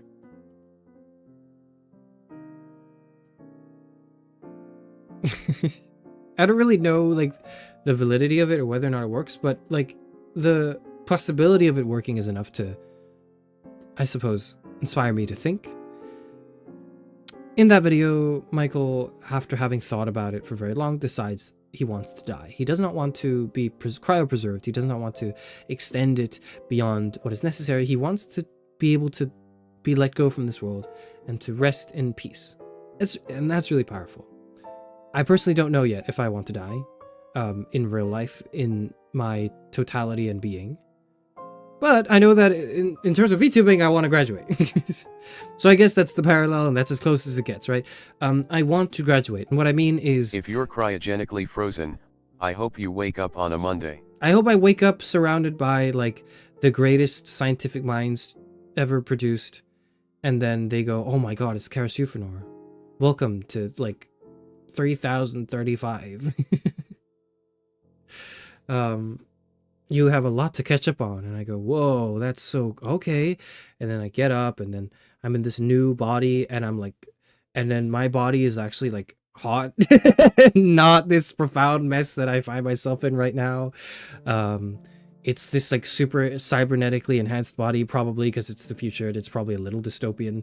And then I learn about the world. I go, whoa, this is how things are done here. This technology is amazing. And I see like the utopian side of it. And then slowly, like I kind of go like, oh, but what's over there? And they go, oh, don't worry about that. Don't worry about that. They shoo me away. And then and then the camera like lingers on that frame just a little longer. And someone who looks less than happy shows up and is quickly escorted away off screen by someone else because they're not allowed to be not happy in this new world. And then kind of like for me to slowly unveil this dystopia within this utopia and to be the sort of the catalyst of bringing it all down. And so even in this story of preservation and of denying death and fate and mortality and limitedness and finitude and humanity, the human spirit rises again, and I take down the system, or I'm a key part of it. I'm like Johnny Silverhand or something. And then I don't know, and then I die. And then like I die properly, I think. Have you seen Pluribus? It'd be a good show to discuss. I will watch it and I will talk about it. Okay, I will watch it and I will talk about it. Okay, I promise you I'll watch it, I'll talk about it. I'll watch it and I'll talk about it. Yeah, but that's like, I think, what I mean when I say I want to die or I want to graduate. I'm not saying I want to do that this year or any time in the near future. It's all about him in the end. Yeah, it always is. It always is.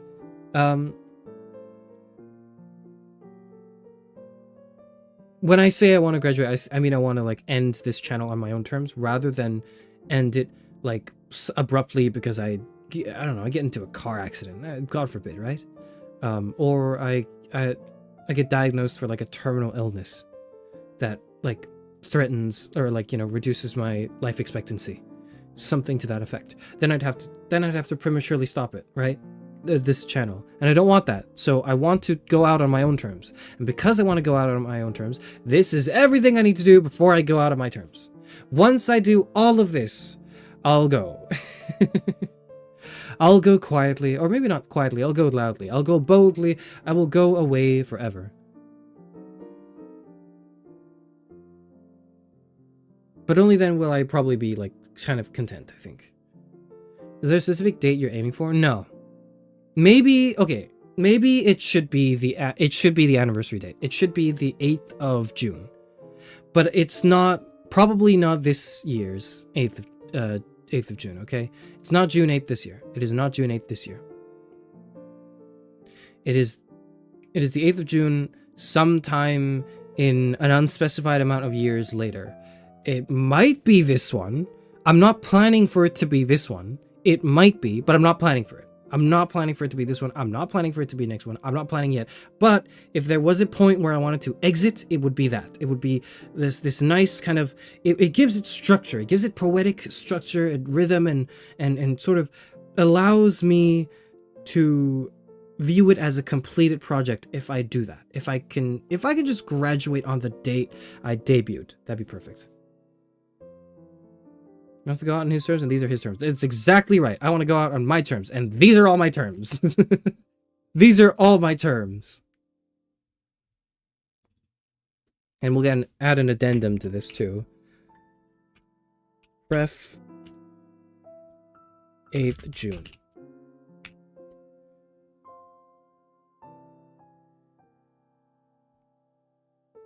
Did you pay our team back yet? No. Well, it's not like... I thought that was implied, okay? I thought that was just... I thought it was implied. Such a theater kid. That's the point! That's the point! That's why we do this! What's the point of fucking sitting down and talking like an anime character if I'm not gonna at least indulge in it a little bit? Maybe add that too. I don't need to add that because it's not like I need to outline this as a goal because I didn't think this before. It's always on my mind to pay our team back. Okay, I'll tell you what. The member content sellout point, sub point is that I'll do like I'll pay our team back. Pay our team back. Pay art.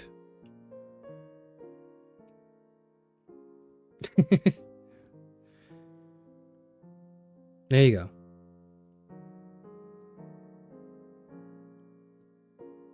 That should be everything. There's nothing more. This is the death list. The death wish? These are the death wishes of Charis Euphranor. I believe.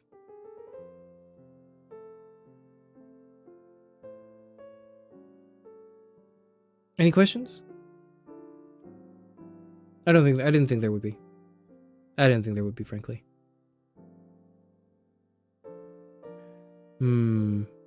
I like this. I like this. I think this works. And if there's anything more I want to add to it, I don't have to add to it, I just have to do it.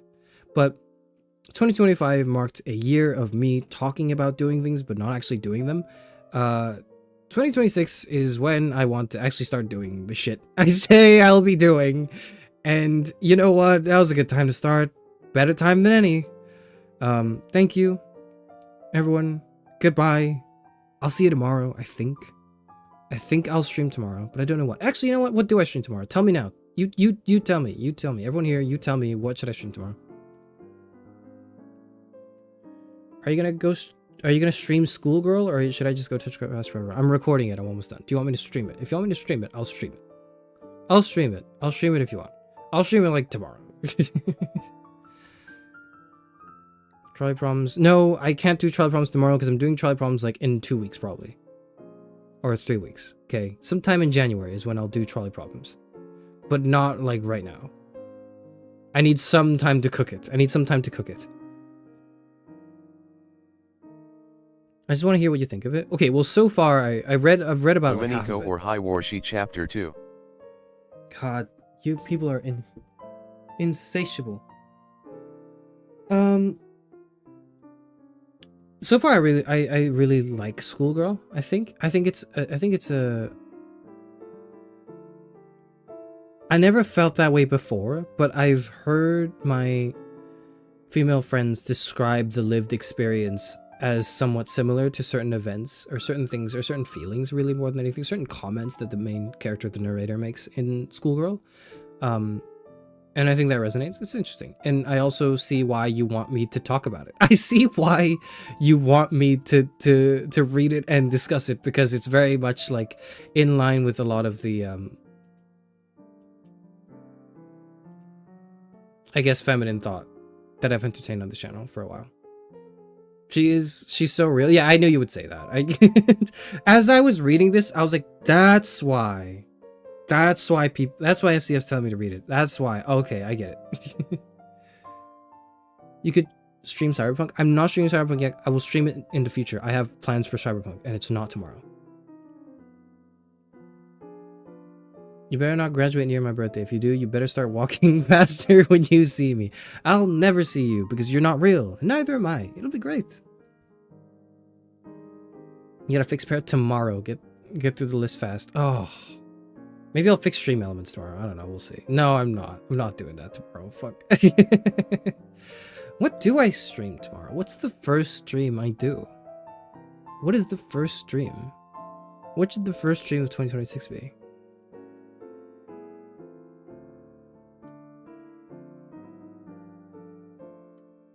What do I start the year with? It's important to me. This is important to me. What did I start the year off with last year? Hold on, let me check. It'll make you a sad little outfit if you want. You don't have to make me a sad little outfit, thank you.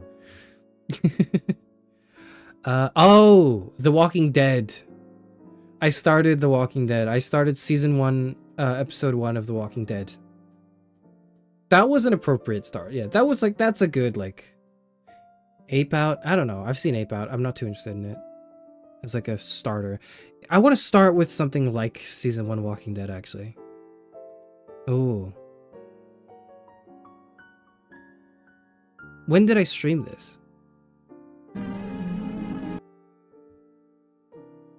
January 1st. That is exactly a year ago. Okay, exactly a year ago. Exactly a year ago, I streamed The Walking Dead season 1, episode 1. Red Dead Redemption? I don't know. It's a good story-based game. Yeah, but it's kind of long, isn't it? And it's not quite episodic in that sense. How long is Red Dead? Do people watch do people watch Red Dead streams? It's 50 hours? Holy. Do people watch Red Dead streams? Red Dead Redemption 2.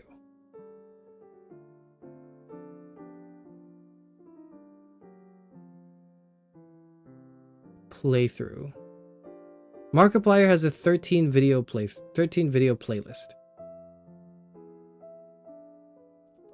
Red Dead Redemption, let's play. Well, I know what Markiplier is getting, but what's everyone else?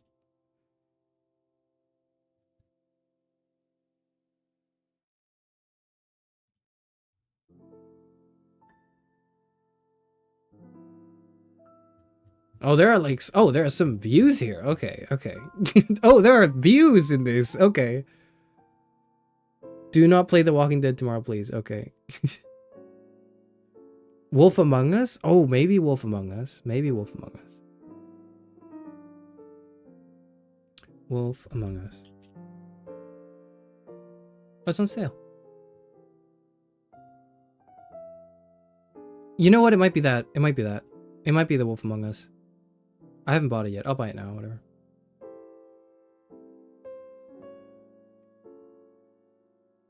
It's a 5-episode, like, story-driven, like, choice-based narrative. That's perfect. That'd be a good way to start the new year, I think. You could pull a Northern Line and stream Dota or Deadlock. I could not pull a Northern Line and stream Dota or Deadlock. I would not be able to pull that off.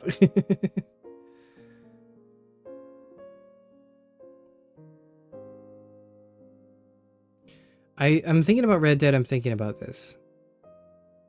Red Dead is quite long.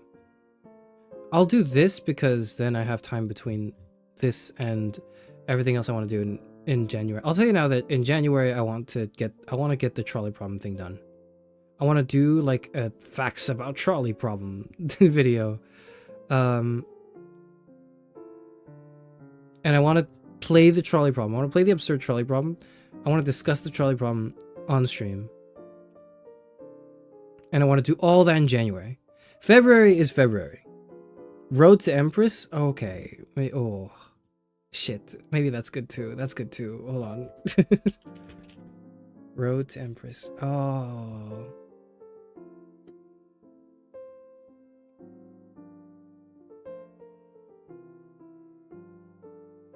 Oh, maybe I do play Road to Empress. Maybe I should play Road to Empress. Oh, that's really good. Okay.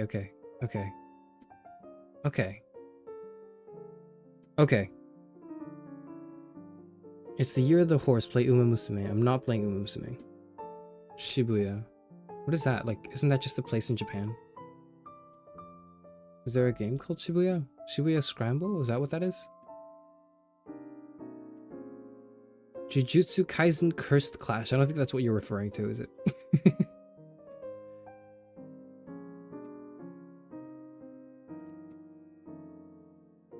A kidnapping on the streets of Shibuya brings together a hot-blooded detective, hard-hitting journalist, former gang leader, the head researcher of a big pharma manufacturer, and a part-time stuck-in cat costume for a series of events, each more unexpected and outrageous than the last. Seems interesting.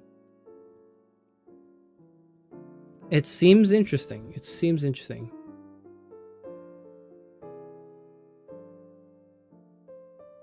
Fruit to H Shibuya Scramble.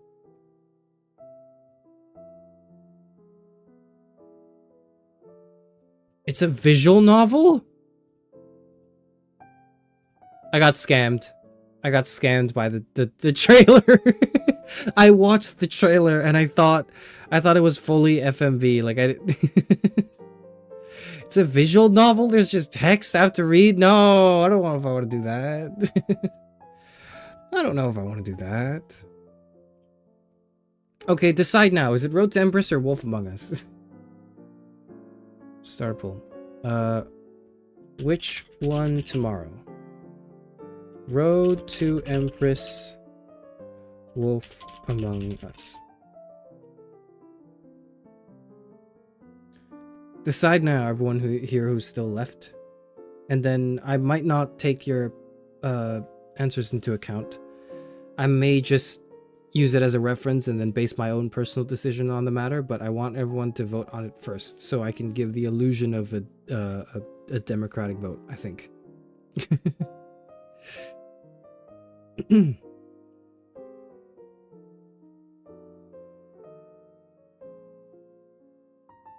You think it's pretty good? Yeah, I mean, like, so I'll get both games and I'll eventually play both games. It's just I'm deciding which one to start the new year with.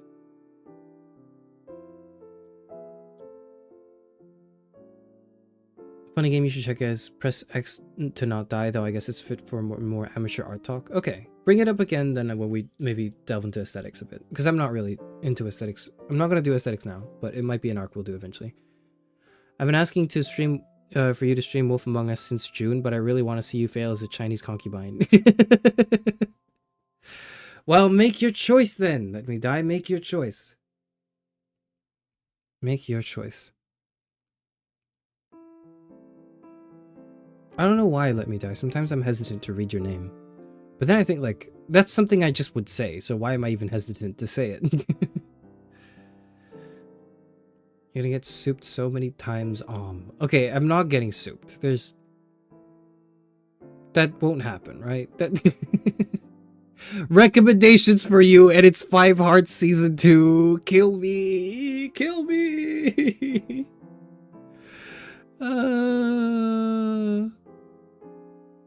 You know what would be really funny is if we do the 5 Hearts Under One Roof stream the same week I do more Simone de Beauvoir second sex readings.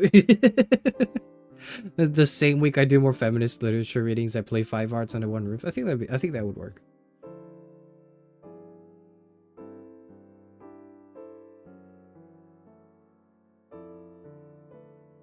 You're also recommending, like, No, I'm Not a Human and Arc Raiders. No, I'm Not a Human, I've said multiple times I'm not playing because it scares the shit out of me.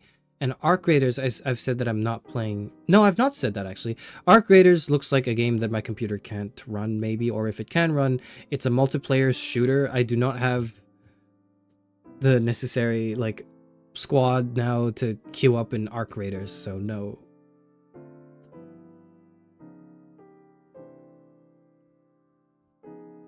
Tuesday stream doesn't end until I get the harem ending. I don't want the harem ending. I want to respect women. I don't want to get the harem ending, man. No. Terrifying. I'll play Road to Empress, though. How long is Road to Empress? How long is Road to Empress? 7 hours. So that's like 2 streams. Or maybe 1 really long stream. What if I just do a really long stream tomorrow? What if tomorrow's stream is just doing the entire Road to Empress game? Ooh.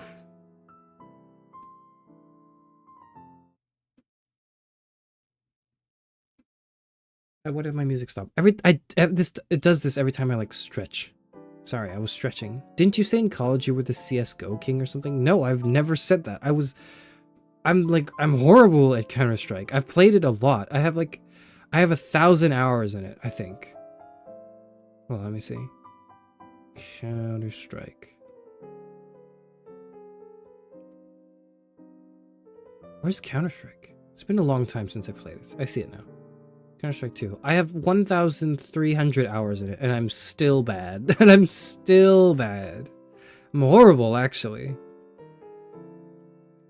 Play VVVVV t-shirt. What is that? What is that? What is that? You're making me Google stuff in my, like... There's a platform game all about exploring one simple mechanical idea. What if you reversed gravity instead of jumping? Oh. Like that power-up in Jetpack Joyride? I've done that. I know what that's like. This is that power-up in Jetpack Joyride. Easy. I could do this.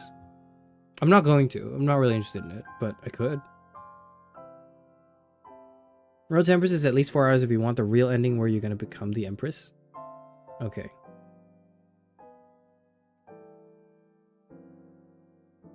Knowledge or No Lady is a good game. What is that? What is that? Knowledge or no lady? What is that?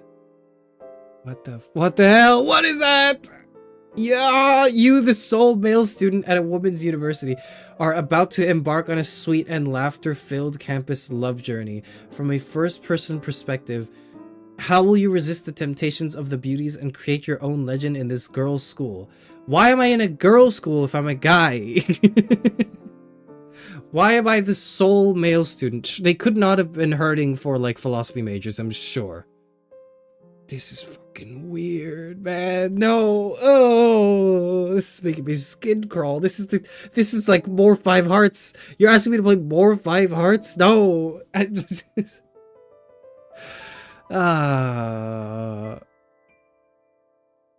What is happening? What the fuck? Whoa, I can't show this. I can't even show this. I can't show this. This is not allowed on this website. This is not allowed on this website.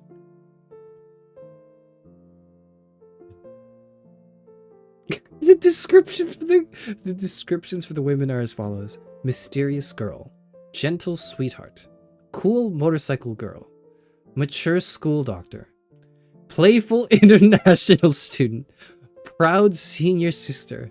Amidst the temptations of various beauties, will you stay faithful or be a heartbreaker? Alternatively, will you resist the allure, focus on your studies, and create your own campus legend? I can't play this. The main character is actually cool. I can't believe that. I cannot. I'm sorry. I can't trust you on that.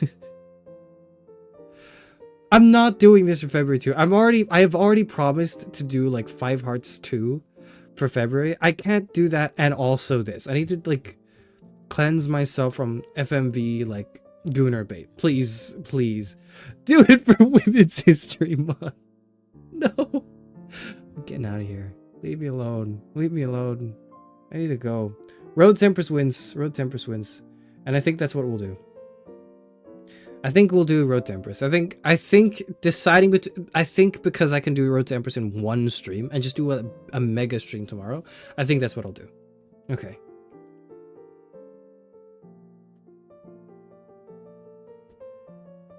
Because we've seen you stream the gacha game that caters to people with a dom fetish. Every gacha game does that. Like half of the gacha games on the market that exists do that because they are catering to the fetishization of various things and packaging it as things you can spend money on. That's the whole business cycle of it. Like you cannot play any gacha and not be aware of the fact that it is of this insidious like business practice. This is what they're doing. This is what they're doing. This is not just what they're doing. This is what everyone's doing. Okay, whatever. You need 4 streams for Road to Empress. I'm not doing that.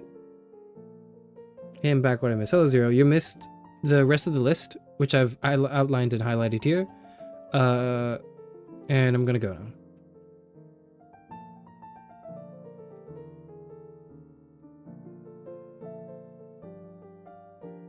Wait, that brought me into the chat. Oh, whatever. I'll just stay in this for a bit then. He's doing a Gooner game for Women's History Month. No, I'm not. What the hell? No. No. Okay, I'm gonna do Road to Empress tomorrow. Because fuck it. Why not? What are you playing? I'm playing Road to Empress tomorrow.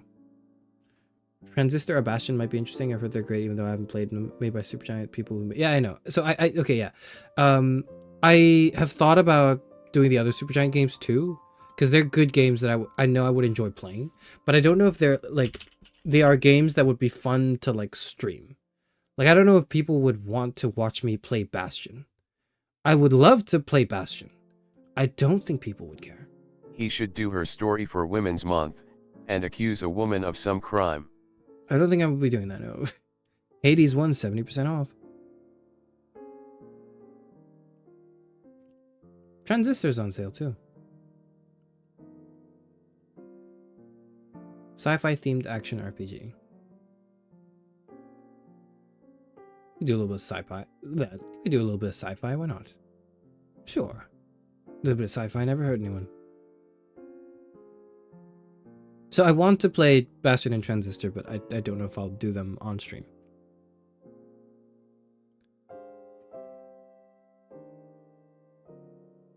Can we get a soup emote for Empress stream? That sounds funny, but I can't. I don't have the members for that, so no, I can't do that. You need to hold on. Let me check.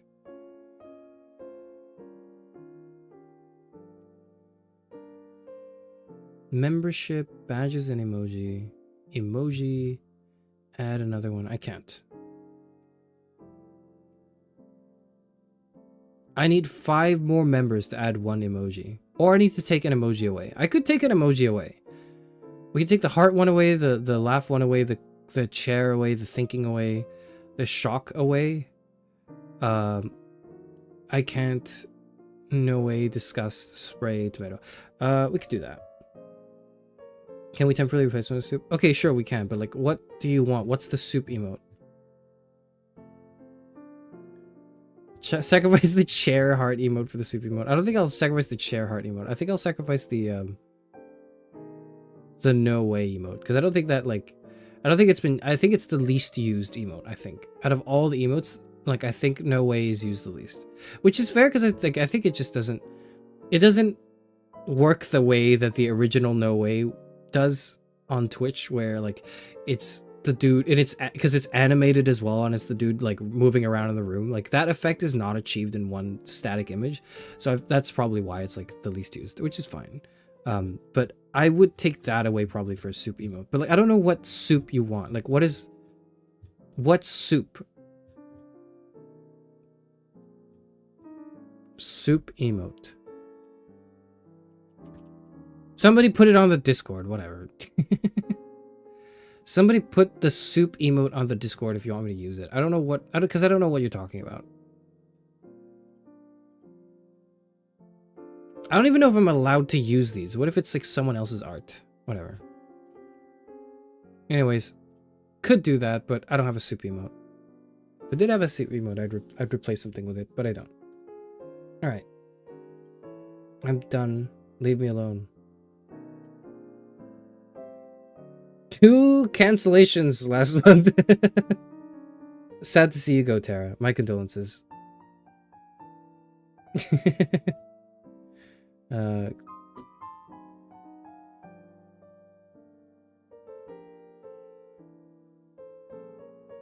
Minecraft rabbit stew PNG. I guess I could do that.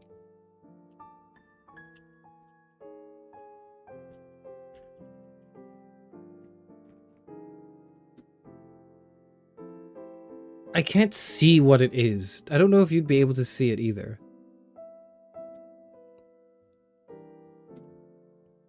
You know what? Whatever. Little Misfortunes on 67% discount. I have the game. I bought the game. I don't know when I'll play it yet, but I bought the game. I have Little Misfortune.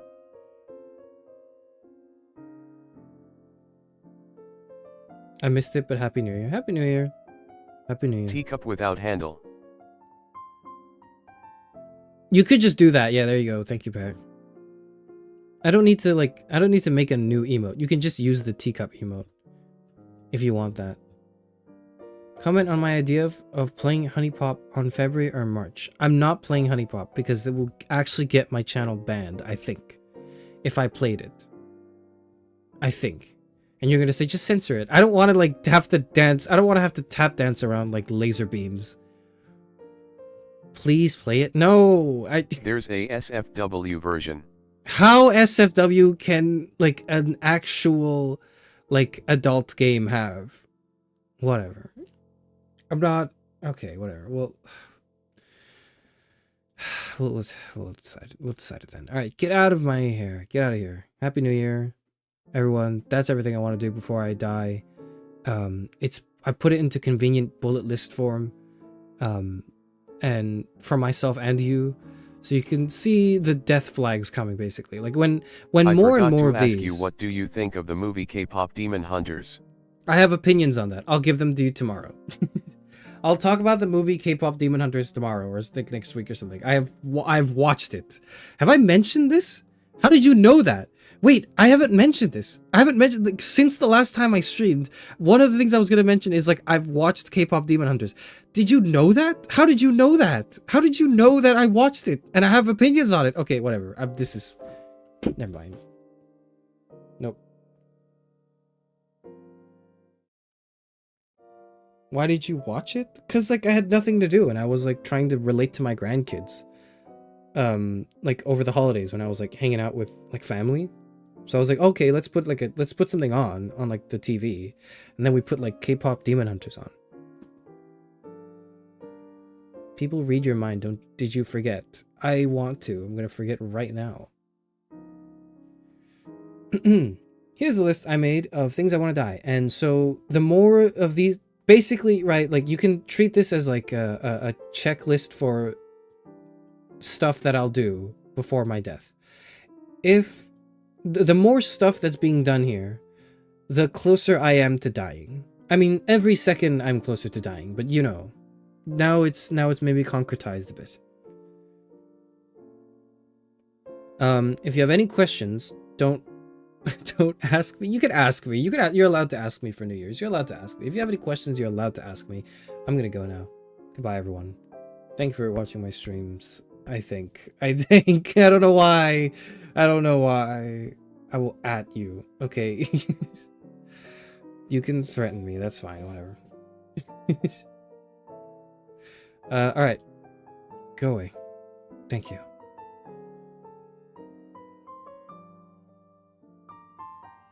Road to Empress tomorrow. Have an amazing year. Yeah, everyone. Yes. Have an amazing year. I hope everyone has a good year. I hope I have. God, I hope I have a good year. I hope I have a good year. I really need to have a good year. I really need to have a good, like, first few months too. These first few months, they need to be really good. They need to be really good months. Okay. Because if everything in the next 3 months goes wrong, my life is over. If everything goes right in the next 3 months, I am coasting. I'm not coasting in that it's going to be easy, but I'm going to be set on a path that I want to be on. So, goodbye.